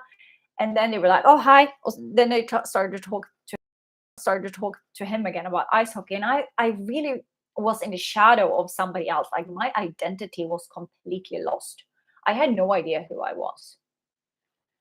I'm going to see your comments. Lena, unfortunately, I have to leave, but I will come back for the replay. Thank you so much for your openness. Thank you. Thank you so much. I'm going to see your comments. Lena, unfortunately, I have to leave, but I will come back for the replay. Thank you so much for your openness. Thank you. Thank you so much. Lena, I'm really looking forward to have the chance to come back. Thank you so much that you were here together with us. And yeah, so 2012, we got married, and straight away, we start, like, we never said like we will start to have a family. We just, like, people, it was just a thing, how it is sometimes. You were just supposed to do certain things. You don't really know why. So we just started to use protection when we were intimate. And the first month, I definitely thought I was pregnant. I had all the symptoms, everything, and I got a little bit scared. I was like, I'd rather not tell my parents until I really, really know for sure, because I don't want to, like, worry them. Now afterwards, I'm like, why would I worry them? But that was, like, for me also now realizing as a therapist, like, I knew on a deep level that I wasn't ready to become a mom, but I didn't know that on a conscious level. But that's why I felt panic and I didn't want them to worry, because I was worried. uh, but that's where the whole fertility journey started. It started 2012, and it went on and on and on and on. And at the same time as the fertility journey went on and on and on and on, my drive for freedom also went on and on and on and on. Because when we were back in Lulu, I got back to the network marketing business, and that's what I introduced Lina to the business. I think we met on Facebook. And then we had a coffee, and Lina also saw the awesome potential in the company. So we started to work together. Today, I know that we met for a different reason. Like, we met because she was really the one kind of opening me up to angels and to so much light. Like, Lina is such a light being. So she has such an important role in my life. She's like pure life, pure light. She's this very, very sensitive person. Like, I know that so many of you also are like myself. We are super sensitive beings. And we go through these tough times in our lives sometimes because of so many things that we will be discussing and clearing throughout this training. So this is why I know, like, there will be several trainings to this. This stuckness grew worse and worse and worse, and people started to talk. Like, I heard from other people later on that people were talking behind my back. They were talking about two things. One woman, she even said that I was using the infertility as a way to build empathy or sympathy. Like, I was kind of, it was almost like she implemented that I was lying about the infertility because I wanted her to feel sorry for me. And she said, well, Linda is just using the infertility to kind of connect with people so that she can show them the business plan and then make money from them. It was this crazy bullshit going on. Like, it was a horrible time. And I felt like my life was really, really, really, really bad. And nothing happened. I searched different things, didn't get pregnant, nothing happened. Like many of you, you have tested so many different things, nothing happened. Same thing with my business. I Googled different things like, help me, help me. And then something happened. Nada. Yeah, we'll see what you said. Yes, I was working as a lawyer for so many years, and then I was also always feeling stuck and not moving. So I had to be courageous and leave and do what I love. I love that so much. And I remember, so Nada is like one of my first mothers for, like, she was one of my first, she wasn't my first, but she was one of my first fertility clients. So she has a beautiful, beautiful daughter. Her name is Tara. I love them so much, and it's been very, very, very interesting to follow Nada's journey, to really follow your journey, because I know that at one point at your job as well, they were like, your boss quit it or something like that, and you got even more stuff on your shoulders, and you were feeling like the work was kind of like really draining you. And yeah, so your story, like, it's your story. Yeah, exactly. Your story is really, really, really incredible. And we even have a beautiful, amazing video where Nada shares her story and how you really tuned into your soul's calling. And thank you. Yeah, I'm so connected with Nada's whole family. It's incredible. Like, when I first saw her husband on camera, I started to cry because I was so emotional. Super, super beautiful. And he was like, well, happy people don't cry. But I was like, yeah, happy people definitely cry. Yeah, thank you that you felt so much hope and that you would, yeah, meet your baby. Yeah, thank you so much. So I started, okay, well, I'm not come to that. Okay. getting off track. But thanks to, I'm gonna see now, where are we? Okay, so finally, after about 4 years into my journey of trying to get pregnant, I tested so many different things, nothing worked. And we had done the checkups, everything looked normal. Okay, so finally, after about 4 years into my journey of trying to get pregnant, I tested so many different things, nothing worked. And we had done the checkups, everything looked normal, nothing wrong with the physical body. And I was like, I know something is wrong, because otherwise I would have gotten pregnant, right? Like all of you have known that, you know something is wrong, something is off, even though the doctors say everything was good. And then I found Marissa Peer. I found her in a Google search like 4 years into my search, and she was talking about the subconscious mind. And she was talking like, if you have a subconscious block, if you have a subconscious fear, it can hold you back from getting pregnant. If you believe that giving birth can be dangerous, then it can block you from getting pregnant. And I knew I had such a big fear of giving birth. I thought that I was going to die the day I give birth. So I was like, okay, it makes so much sense that my subconscious has been blocking me. So I totally got into what she was talking about.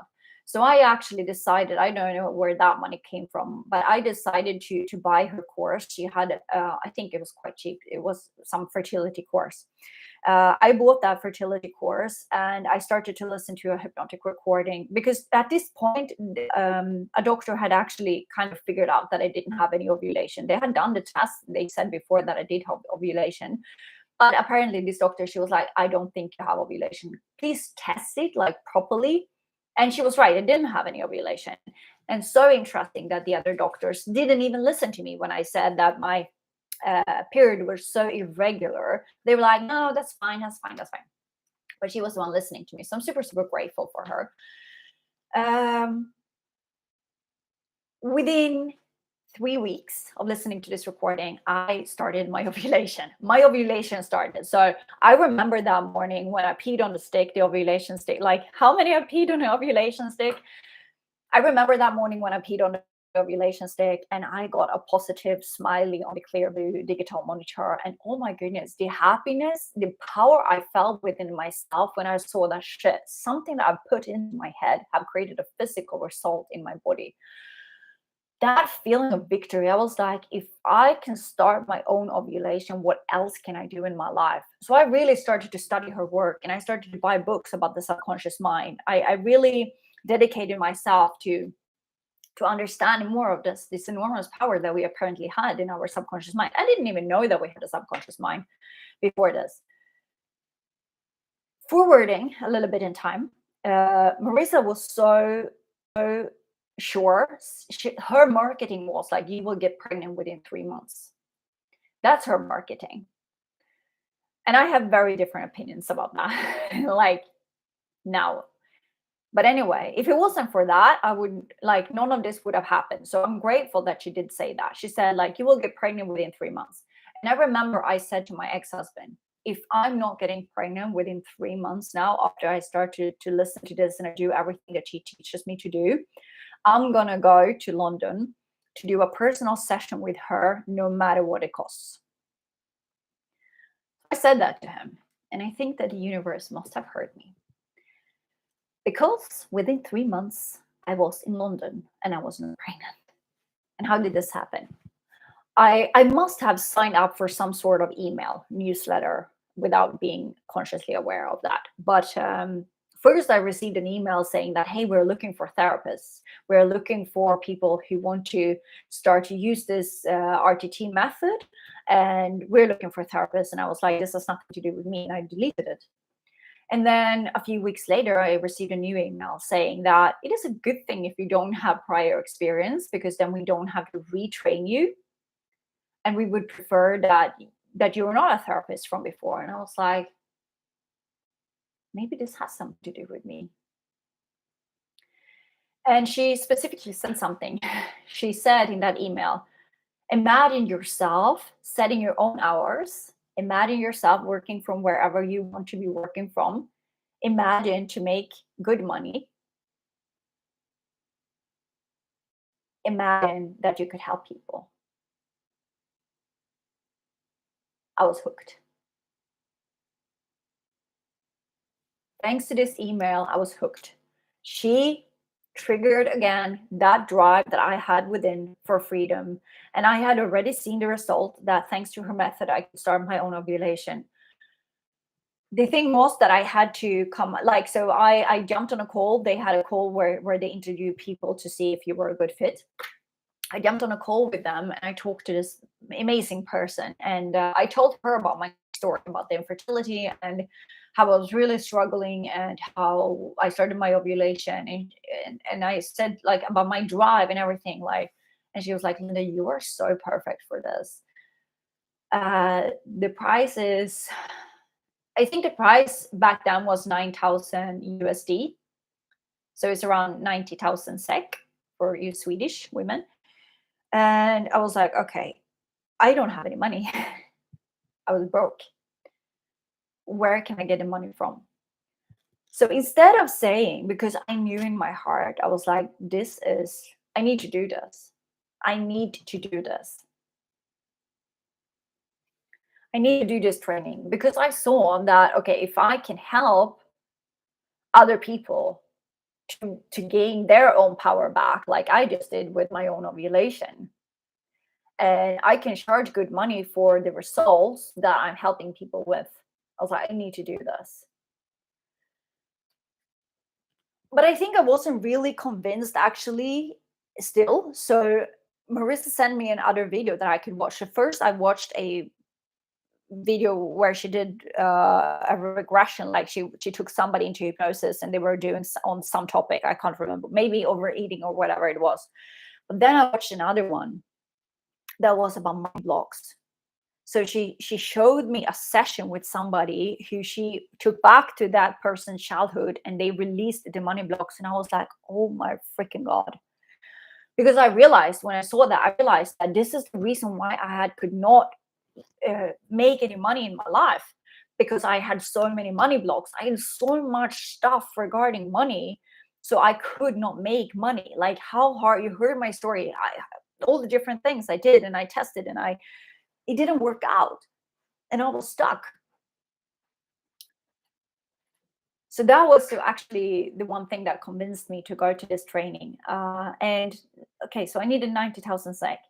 And I did not say to the universe, I can't afford this. Never use that word.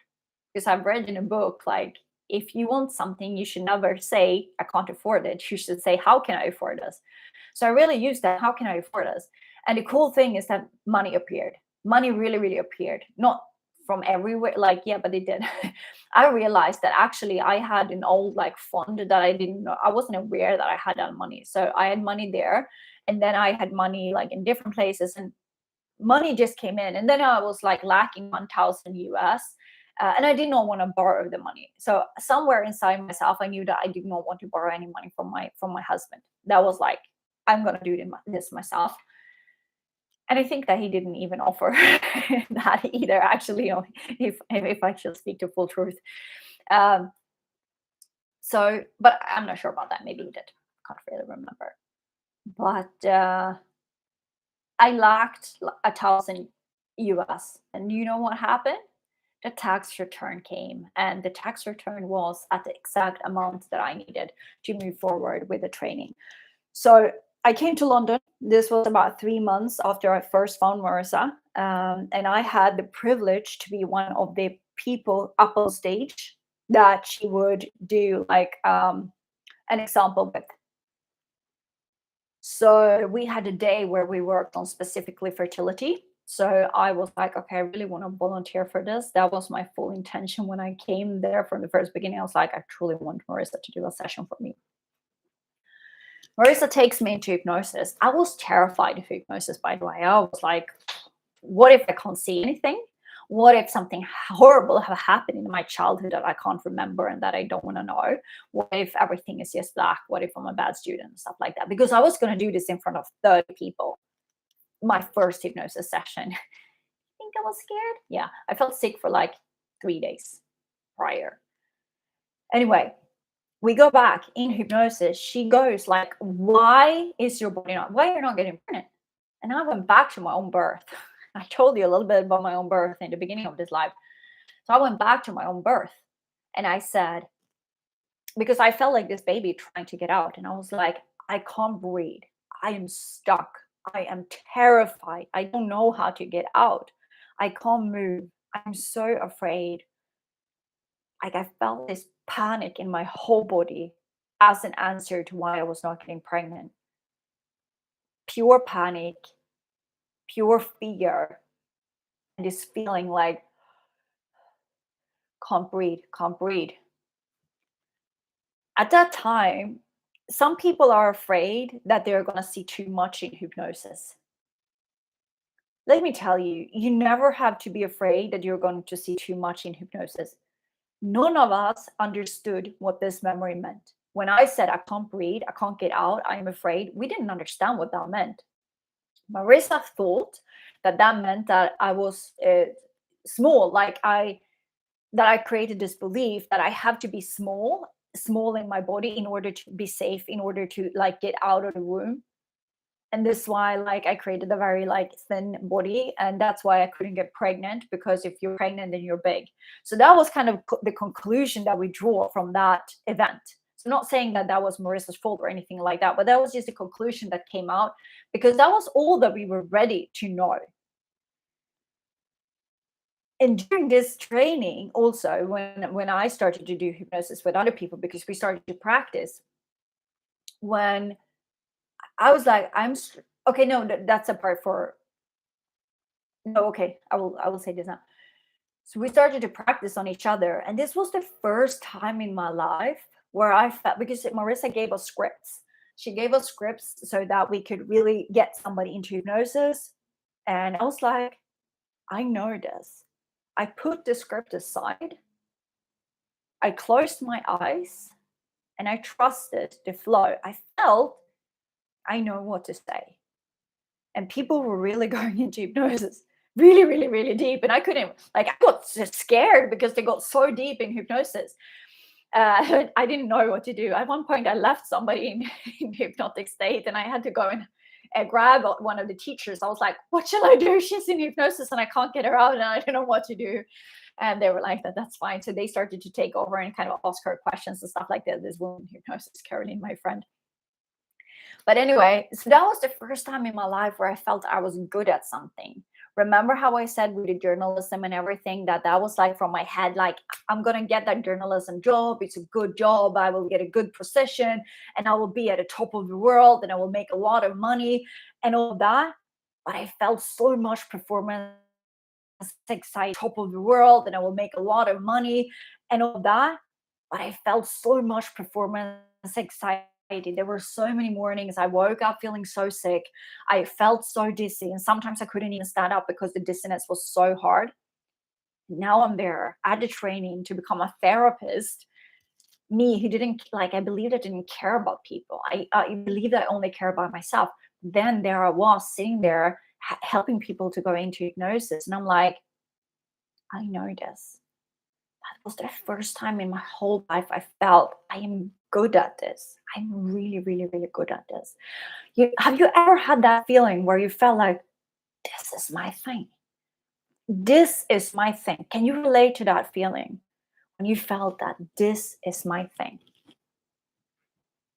And while you take a little bit of time to answer that, I'm just going to see.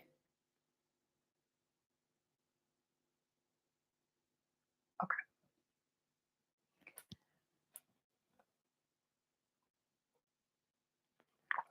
As soon as I came home from the training, I started to promote my service. And this is where the money story shifts. So from me being totally stuck, not being able to make money because I was on the wrong path the whole time, coming home from the training, and I think actually now when I go back in time, I think Lina was one of my first like friends or people at all who I did a session for. She was so surprised and happy with the results. So she recommended a friend to test my service. And I think that that's how my first paid client came in. And then that person recommended another person. And that was how my second person came in. I think that that's how it was. And I remember when that second paid person came in, I actually hired my price between between the two. So the first one for Lina was free, and then the second one was, I can't really remember what it was, but it was a few like thousand sec, which is maybe it was like 200 US. And then the third person was 300 US. And I remember I was like, I can charge 300 US for something that I'm so good at, something that I feel is easy for me because it feels flowy, it feels fun, it feels magical. And the person gets massive results and she's praising me. So she just paid me and she's praising me because she has received so much result in her life. Who wants to feel that feeling? Who wants to feel that feeling that you can charge good money for something that you are really good at and that you know is going to help people tremendously? You would like to feel that. So when Evelina, that we started out with in this call, when Evelina said that she's working so hard in promoting her business, I really felt that we needed to do this training to really see, okay, what can we do differently? Because when we release a few blocks, things are going to be easy. Yeah, I'm happy that you feel the same way, Rika. It is really, really magical. And that's one of the techniques that I use nowadays. And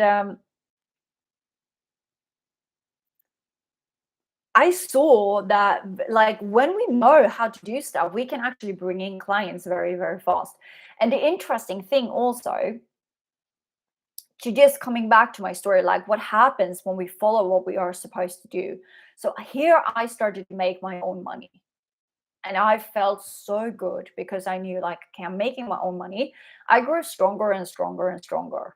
I got more and more and more independent. Like, one of the dreams on my vision board that I had had for so many years, was a branded bag. Like, I thought it was a Gucci bag that I had on my vision board, and I had it on like for the network marketing business, and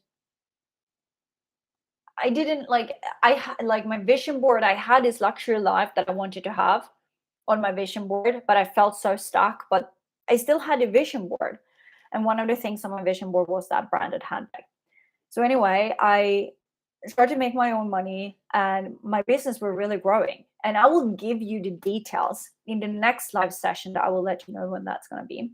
I will give you the details. What did I exactly do to bring in clients, to bring in people? Because I had a strategy. I was not just randomly doing stuff. Or I was, but I was following the guidance, and I was not, thanks to me, I had gone through the network marketing business. I was kind of bulletproof when it came to rejection, because I see this with my colleagues, with my clients, that one of the biggest reasons why all of us, when we are not making money, is because we are afraid of we are afraid of rejection. We are afraid that people will tell us off. We are afraid that people will judge us. We are afraid that people will say no. That's one of the biggest reasons.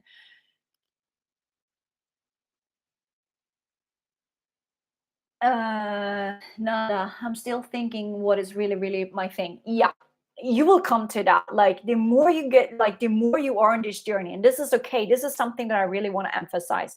So I had a vision board the whole time in the network marketing business. And then, like, years later, I threw the vision board away, actually. But now the vision boards I have, they're quite the same. It's kind of still the same feeling. It's still the same, the stuff that I want. And now I'm realizing that as long as we have a dream, the vehicle can change. But as long as we have the same dream and we are we are flexible, that we don't stay stuck. Because if I would have stayed stuck, like my money has to come from the network marketing business, I would still had been stuck till this day. But I was flexible, and when the universe showed me this, like, Linda, this is your thing, like, you are good at this, listen, Linda, this is what you're going to do, I followed that. And the most miraculous stuff started to happen when I started to follow what was really my thing.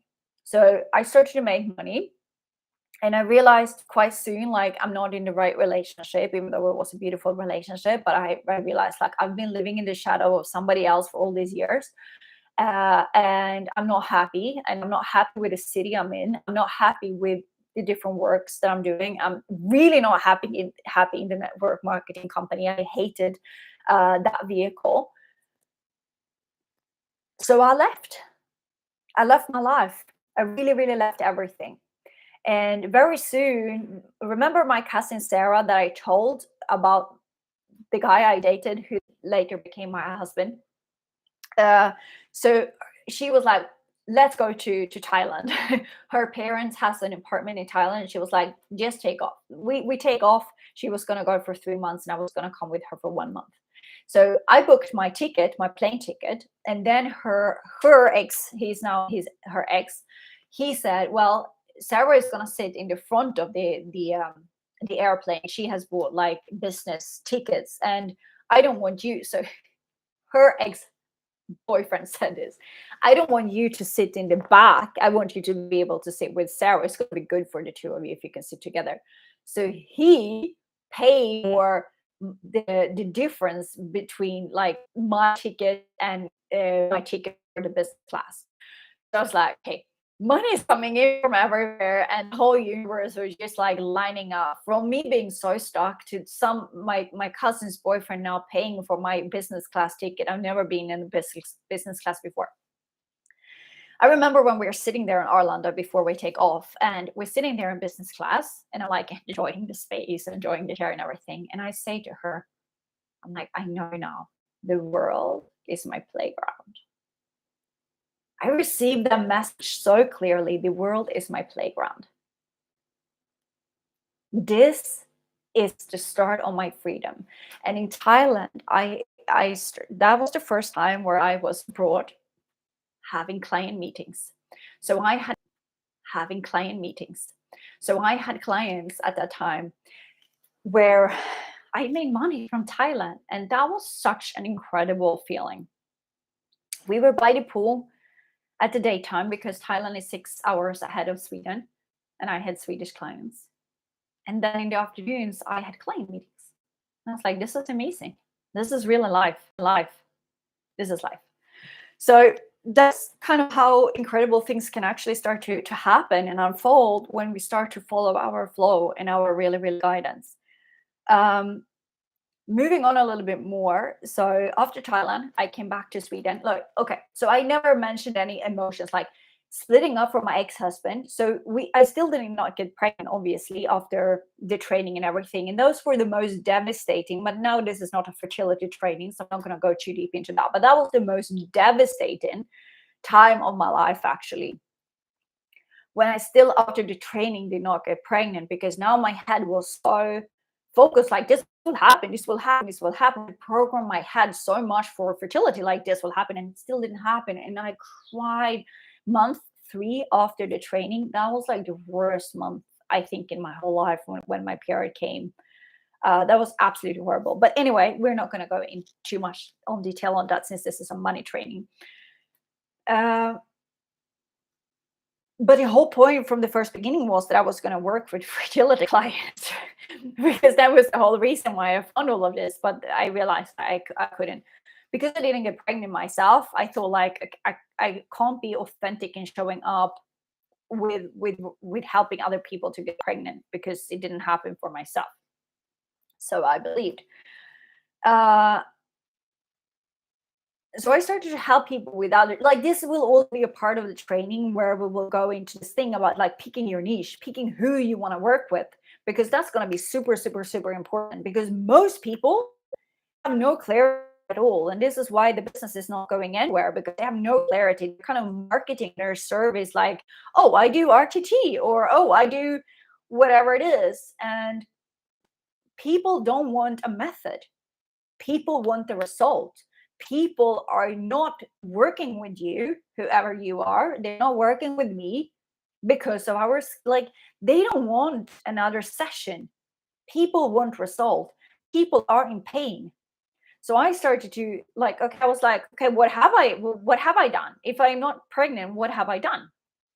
And I started to realize that, well, I have boosted my self-esteem. I had started to make money. I had started my own business. I had gone from stuck to feeling free. So all of that I started to help people with. And this will, as I said, this will be a part of the training as well, where we will go deeper. I thought that we were going to be covering so much more, but apparently I asked for guidance, and I was like, hey, just guide me to whatever is important, that the people, all these amazing women, what do they need to hear? And apparently you needed to hear all of this just to get an understanding of what I've been through and why we're here today, and how things can actually turn out in the most amazing, wonderful way when we allow them to, when we are open to receive guidance. So coming back from Thailand, I started to work with a lot of clients. That's also something that I will bring up. Like, how did I find all of those clients when I moved to Stockholm? All of that I will share with you. This is why you need to show up on all these trainings if you want results. Because I did stuff, and I attracted amazing people. Sorry for the alarm. And then very soon after that, I met Jonas, who's not my partner. And speaking of freedom, because I had said to the universe, if I'm going to meet a guy, I want to meet somebody who has the same drive as me, because I thought that my ex-husband had the same drive as me. Remember, he showed me the business plan. He said that this is what I'm going to do after I finished ice hockey. I believed in all of that. And I believed in all of that the whole time, until I kind of realized afterwards, I was like, I was kind of the one doing all the work. I was the one marketing that network marketing business. I was really carrying the heavy load of that business. He was not doing that. And nothing bad about him, but it's just to realize again that sometimes we have different, may believe that we have the same vision as the partner that we are in. But when we are digging deeper, do we really though? Do we really have the same vision? Because this was for, like, coming back to the session, what my subconscious mind told me when I had that first hypnosis session. The reason why I wasn't getting pregnant, it was because I felt stuck. I couldn't breathe because I didn't have my own money.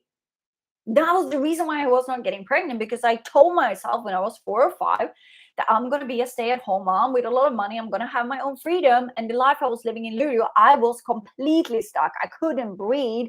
I hated my life. I was afraid. I didn't know how to get out. That was exactly what I described during my first hypnosis session, but none of us were ready to see, because I believed I was in the most beautiful, amazing, epic marriage ever. I was really, really happy.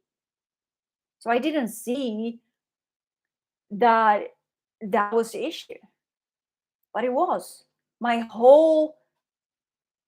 babies, the love warriors, my subconscious mind, my soul, my higher self, like everything just blocked my fertility, because I didn't have any money, and I did not want to live my mom life like that. So now I said to the universe that if I'm going to meet a new guy, I want to meet somebody who has his own company, and I want to meet somebody who's driven. 3 days later, Jonas walks into my life as we're speaking about manifestations. He walks into my life, and I get to know him. And I realize that he has his book publishing company, and he lives off passive income from his books. Really successful. He knew online business. He had the freedom. I told him I want to go to Bali. He was like, I also want to go to Bali. Shall we go together? And I'm like, yeah, please. 6 months later, we moved to Bali. First we moved to Thailand, and then we moved to Bali. Before that, I had a lot of clients. This is the thing. Like, this is what I will teach you during this training. So don't get upset now when I tell you I had a lot of clients, because I had a lot of clients, and I brought in. They were like, during those months, like after Jonas and I met, and he also taught me a bit of like more of the business stuff of side of business. There were 2 months where I brought in like 200,000 Swedish SEK, which is like to 20,000 USD. For me, like if somebody like Nada, I know you worked as a lawyer, so that's maybe like nothing for you. But for me, remember, I had not made my own money since I was like 18 or whatever I was, when I was a journalist and I worked in the shoe shops and stuff like that. So I had been broke for so many years, and now I started my own business, and I made, during 2 months, I made 200,000 SEK. Do you know how much money that is? So I put money aside to a buffer, like a security account, so that I knew like, okay, I'm safe, and I could buy myself my first designer handbag. And it's not about the handbag, but for me to be able to do this for myself, it had been, I said Gucci before, so that was the what I had on my vision board, but they had a model like this, but when I wanted to buy it, that model didn't exist, so I found this one. And there were so many limiting beliefs when I was going to buy this bag. I felt that I wasn't welcome in the Louis Vuitton shop. I felt that, who am I? I felt like my mom is going to think I'm crazy because I spent so much money on a handbag. And I had all these limiting beliefs. So we actually had to go into the shop 3 times before I could actually buy the bag. But this bag is such an important, like this bag, it will probably stay with me forever, because this bag is a reminder for me. This is a symbol for me about my own freedom I created for my own business. So I'm not a multimillionaire yet. I know I will be one day, but I'm not there yet. But I'm realizing now, like my business have been my only source of income for the last 7 years. My only source of income for the last 7 years. So Jonas and I, we moved to Thailand. And right before we moved to Thailand, I had so many clients and I had so many sessions. So I said to myself, I was like, I don't like this. I really liked having sessions with people, but I felt it was too much. So I was like, what can I do to have more of a passive income? And that's when the idea came up of having making online courses, so that I could really help people more with, like, they could do more stuff on their own. And that was also because I also saw that many people were asking me the same kind of questions. So yes, we did the sessions on a private basis, but then like between the sessions, people were asking me kind of the same kind of questions all the time. So Jonas said, well, why don't you just put like all the answers to these common questions? Why don't you put them in a program and that people can go through when they have the time? So you don't have to be there and like repeat yourself the whole time. And I was like, okay, that's really, really clever. But I thought that making an online program like that would be really, really, really hard. So I procrastinated, and I said to the universe, like, what would it take for me to do an online training? We moved to Thailand first, and we come to a co-working space, and there is a lady there. She's Thai actually. So she was born in Thailand. Super cool story about this girl. She was born or raised in an orphanage. She didn't have her parents. I can't remember what happened with her parents, but she didn't have any parents. So she was born and raised in an orphanage. Like really, really, really tiny person. She told me like the only thing they ate was like a spoon of rice each day. That was the only thing that they had money for. And then she kind of got adopted by, or not adopted, but kind of sponsored somehow or by American parents. So they started to send her money. And somehow she did her educate, like she took an education, and then she figured like, actually that education is not what I want to do. I want to have she's really good at fitness. So she developed, because of her background and everything, she developed a passion for health and for fitness. And she was really fit. She looked really, really, really good. So super interesting to hear her story. Like this is one of the first people we met in Thailand. The universe, nothing but perfect timing. Exactly what it says here on my bracelet. The universe has nothing but perfect timing. talking to her was so incredible. And she told her story, and she told how she feels this passion for helping other people with health and their fitness journey. And she told me, I have an online course. I have an online course that I have created that people can go through on their own terms, like whenever they want to. And she had a passive income from that. And I was like, oh my goodness, you have a passive income from online courses. And here I am, just a few weeks earlier, said to the universe, what would it take for me to create a passive income from online courses? And I get introduced to this lady. So I could ask her, because I felt overwhelmed. I felt very, very overwhelmed. I was like, um, how do I do an online course? Like, that seems super, super, super complicated. So that was one thing that I actually kind of procrastinated, because I was really afraid to start it, because I had no idea how to start. So I asked her, like, how long did it take? And I can't remember now if she said 2 months or 2 weeks. Can't remember, but it was something with two. So either 2 months or 2 weeks. But either way, I thought that, oh shit, that was fast. Because I thought maybe it takes like years to make an online course. So meeting her planted the seed, like maybe I could do this. So the next place we moved to in Thailand was a super boring place. We moved to so I did have clients also. So I kept working with people. I didn't work with as many people when we were in Thailand. I had a little bit of fewer people, but Lena, another Lena from Greece, who is editing my book now, she actually became my client at this point when we were in Chiang Mai, Thailand. So that will be interesting to hear her story as well, because she had her introduction call with me when I was in that apartment in Chiang Mai. And in Chiang Mai was the place where I met this other girl who were doing online courses. And then we moved to Phuket, and we Jonas wanted to have, like, he has problems with his back because he's so tall, so he needs a really, really good chair when he's sitting and working so much. So because he worked in another program or another product that he sold on Amazon, so he's really this entrepreneurial person. So he already had a lot of passive income from his books, and now he started to work with another product. So he was like, okay, I just need a nice chair. So we found a co-working space in Phuket town, old town that had nice chairs. So we were there, and the only thing was that we didn't really know what Phuket old town was. The thing was that we didn't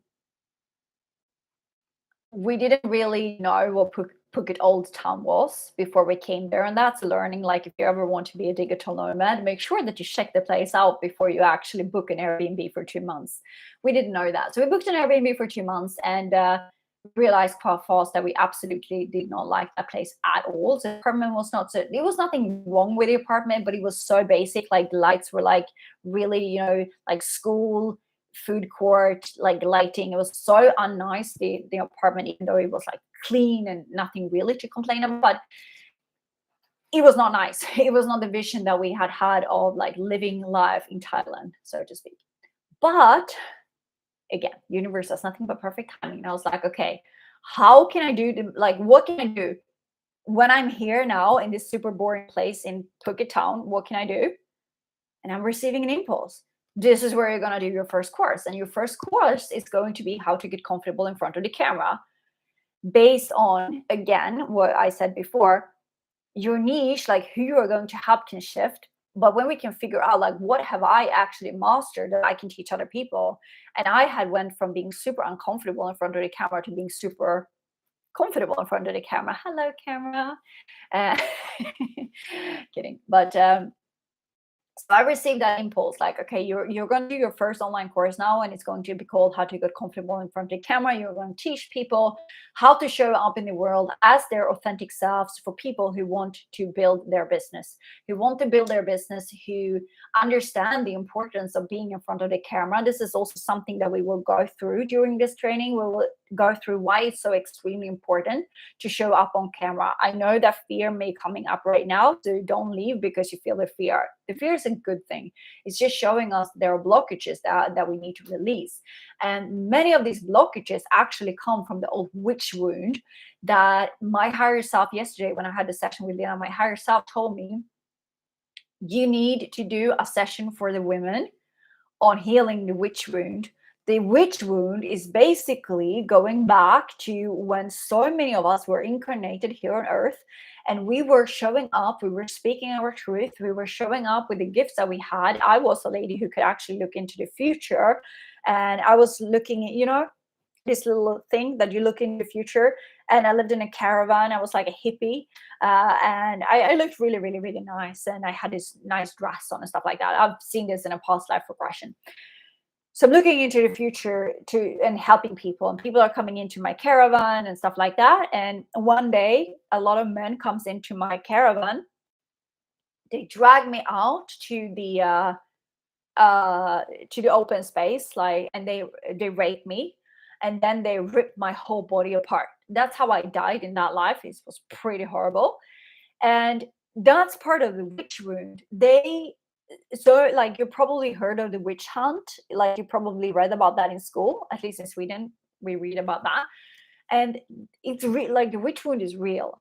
So many people are extremely afraid. I wanted to ask you, I see that we are two people who are alive now because this took over so long time than I thought it was going to be. But of you who are here and you watch this later on, who feel afraid of showing up in this world with your gifts? And as you are responding to that, if you feel a little bit, yeah, you need to leave. Thank you so much, Nana, for being here. I'm so, so, so happy that you are here. And you can watch the replay later for the rest. But I really want to know, like, who feels that fear of showing up? Showing up with your true gifts, showing up that you are a healer, or showing up that you can communicate with dead animals, or showing up that you can heal people from different things. Many of these things are related to the witch wound. So yeah, Erika, thank you so much. So you can relate to that. And that was the thing when I got the impulse, like, you help people to feel comfortable in front of the camera and to really share that they're safe. Okay, you're also here. I saw that only one person was live, but that was super, super good. Amazing. Thank you. So that's the whole course. That became my first online course. And I created the magical thing about the course, I created in 1 week. So whatever that other friend, if she said 2 weeks or 2 months, I don't know. About me, it was 1 week. It took 1 week to create my first online course, and it's freaking good.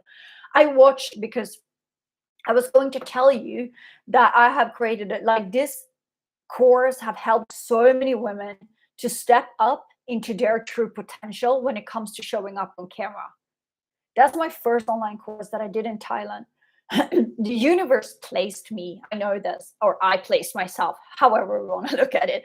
I placed myself in Phuket town, in this boring apartment, in this boring town where there was nothing to do, and it was definitely not my expectations of Thailand, my nice Thailand life.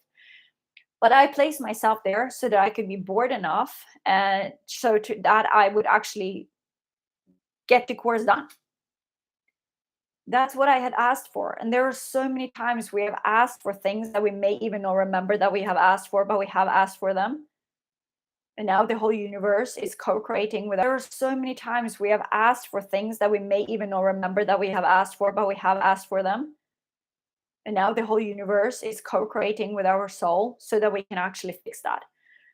So today I went through that course, how to get comfortable in front of the camera, because I made a special offer for all of you who are here, because I know I will speak the next time as we're speaking. I will speak why it is so important that you show up on camera, because this is going to be the tipping point of your business.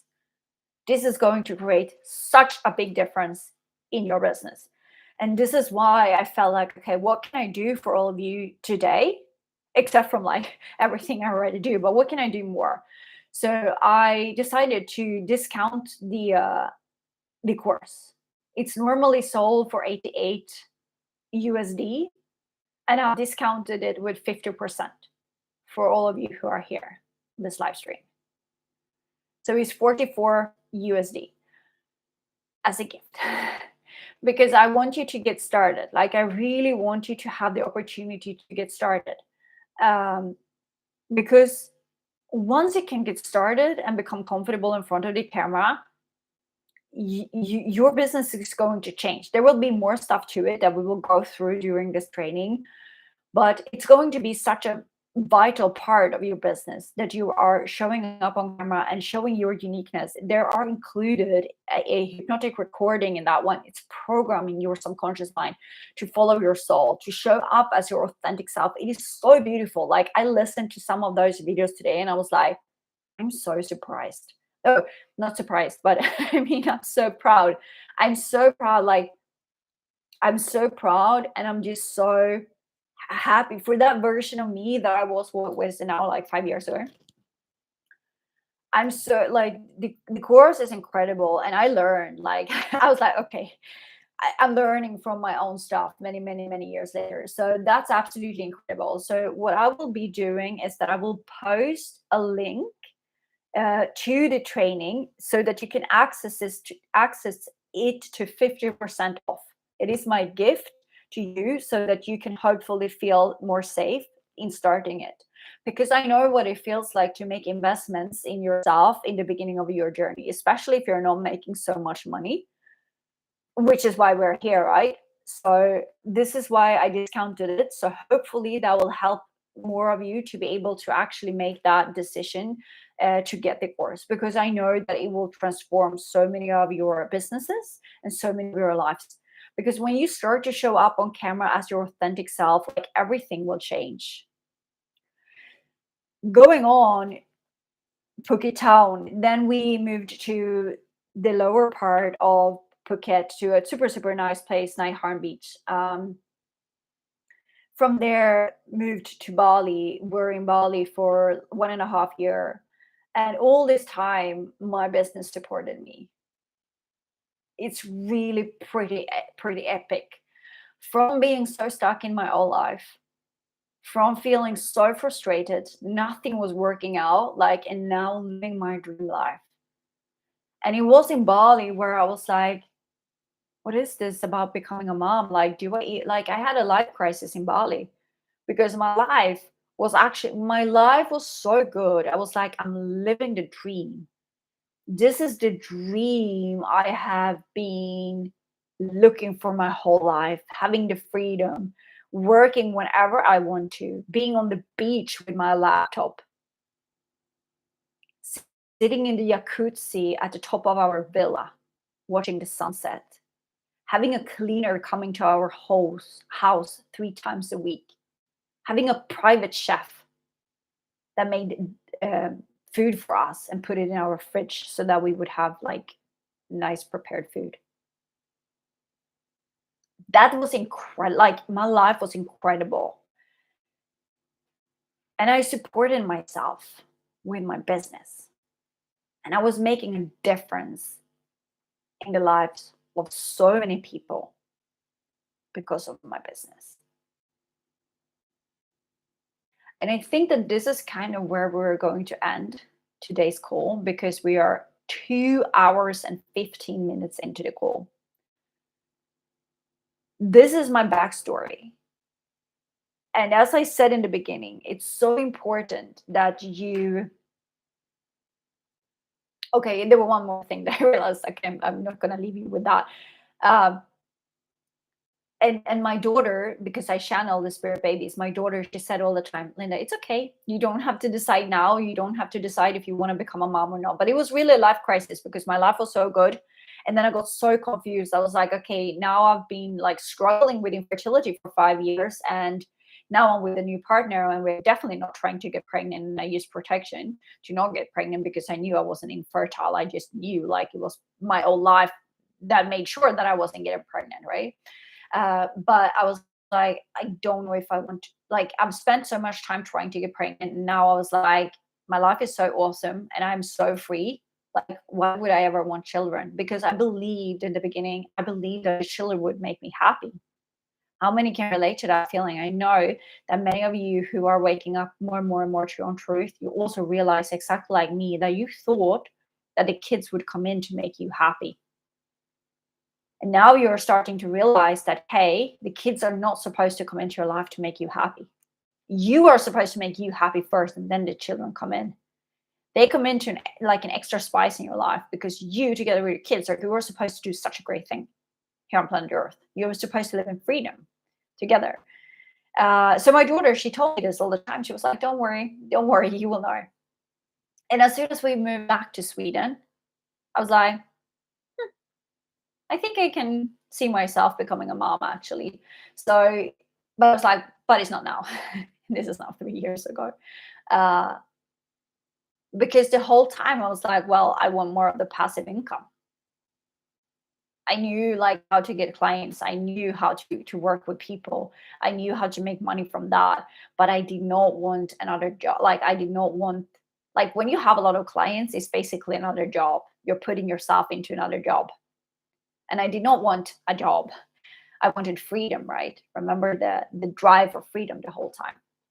So also in Bali, thanks to all the circumstances that I made sure to put myself in, I made sure to put myself into a situation where there was construction work going on all the time. So I had a hard time working with clients.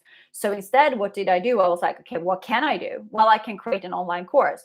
So I created my second online course, or actually my third. Jonas and I had already created Dream Body Transformation, which is another awesome course about how to create healthy relationship with food. If you are an emotional eater like I used to be. I used to numb my feelings with popcorn and alcohol back in Luleå. That's another story. But again, helping people with what you have helped yourself with. I had healed the overeating, and therefore I could teach people how to heal overeating and emotional eating. So now in Bali, I created the other program called Master Manifester, and that's really my flagship program. That's really my flagship program that have transformed so many people's lives, both men and women.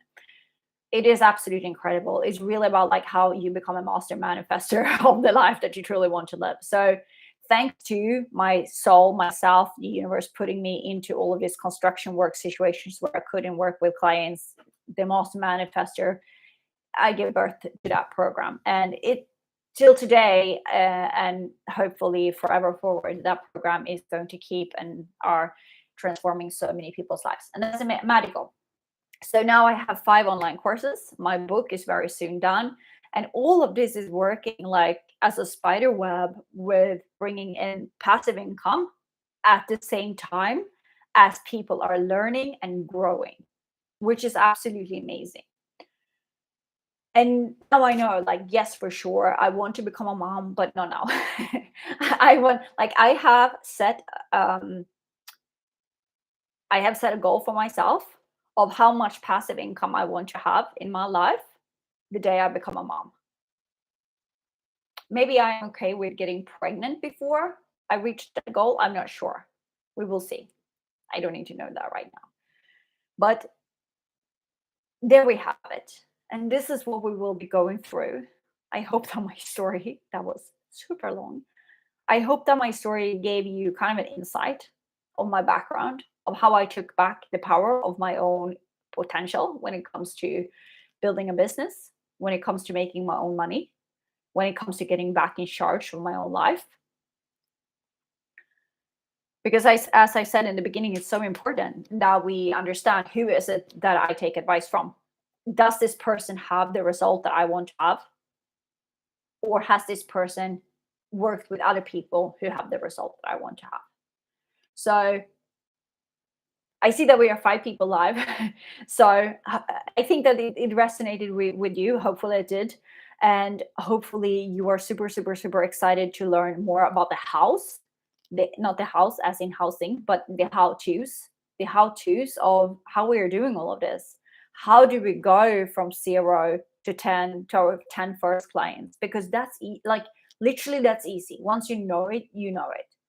And that's exactly what I will be teaching you. Who is curious? I thought that we were going to go through all of that today, but obviously we didn't. It was so long already. Who of you is ready to go to your first 10 clients? Say yes. Because I know that when you start to work with clients, you are going to make such a big difference on planet Earth. The world needs the gifts that you have. You have so many unique gifts. And the good thing is really to start with an active income first, because I know that several of you want to build a passive income. And the passive income is definitely slower. It's slower, like it's definitely slower. So I have had a period of my time life now where I've been focusing on building my passive income, meaning that I'm not taking on so many clients, meaning that my income for now has gone down. And sometimes I've been I'm like, stressed about that. But then I have to remember, like, yeah, but that's fine, because right now I'm building the foundation for my passive income life.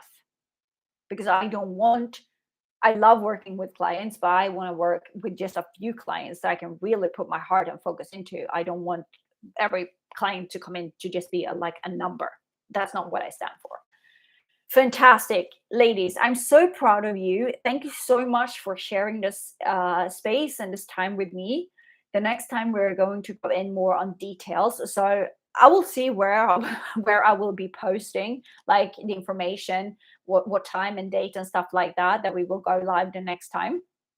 It will be here on YouTube. So if you are not already subscribed to the channel, make sure that you subscribe to the channel. And then I will post on Instagram and Facebook to let you know like when the next live will be. Because it just feels so important. It's like I have such a long list with stuff that I want to go through with you, because as you start to implement them, they're both mindset and there are clearings that we are going to do, and there are specific things that you can do that I know many, like if you would start to do them, you would start to make money tomorrow, or maybe yeah, at least next week. Most people don't do those things because they're quite uncomfortable. So if you're ready to do that quite uncomfortable, because it's actually going to take doing the quite uncomfortable, but it will be so worth it, that I can promise. Once you have that level of freedom so that you can sit from wherever you want to sit and you make the money to support the life you want to live, that feels like a miracle. And that's what we are going to go through, because I want each one of you to make the money that you need to make in order to support the lifestyle that you want to live. Because as you support the lifestyle that you want to live, you are going to inspire other people to also see what life can be about. This is how we create a ripple effect. And this is how, when your kids come in, they're going to see your freedom. And they are going to be inspired to do their thing. And they're going to make a difference for planet Earth, exactly like you are doing. With that said, I'm sending you so much love. Thank you so truly much for being here together with me. It means so much. I believe in each one of you, and there's so much love from the babies. The babies are so proud of all of you. The babies are so happy that you are really tuning in to who are you, what are you here to do, and how can you make that business support the life that you want to live. So I will update you on when the next live will be, and I'm super, super, super excited to see you there. Love you so much.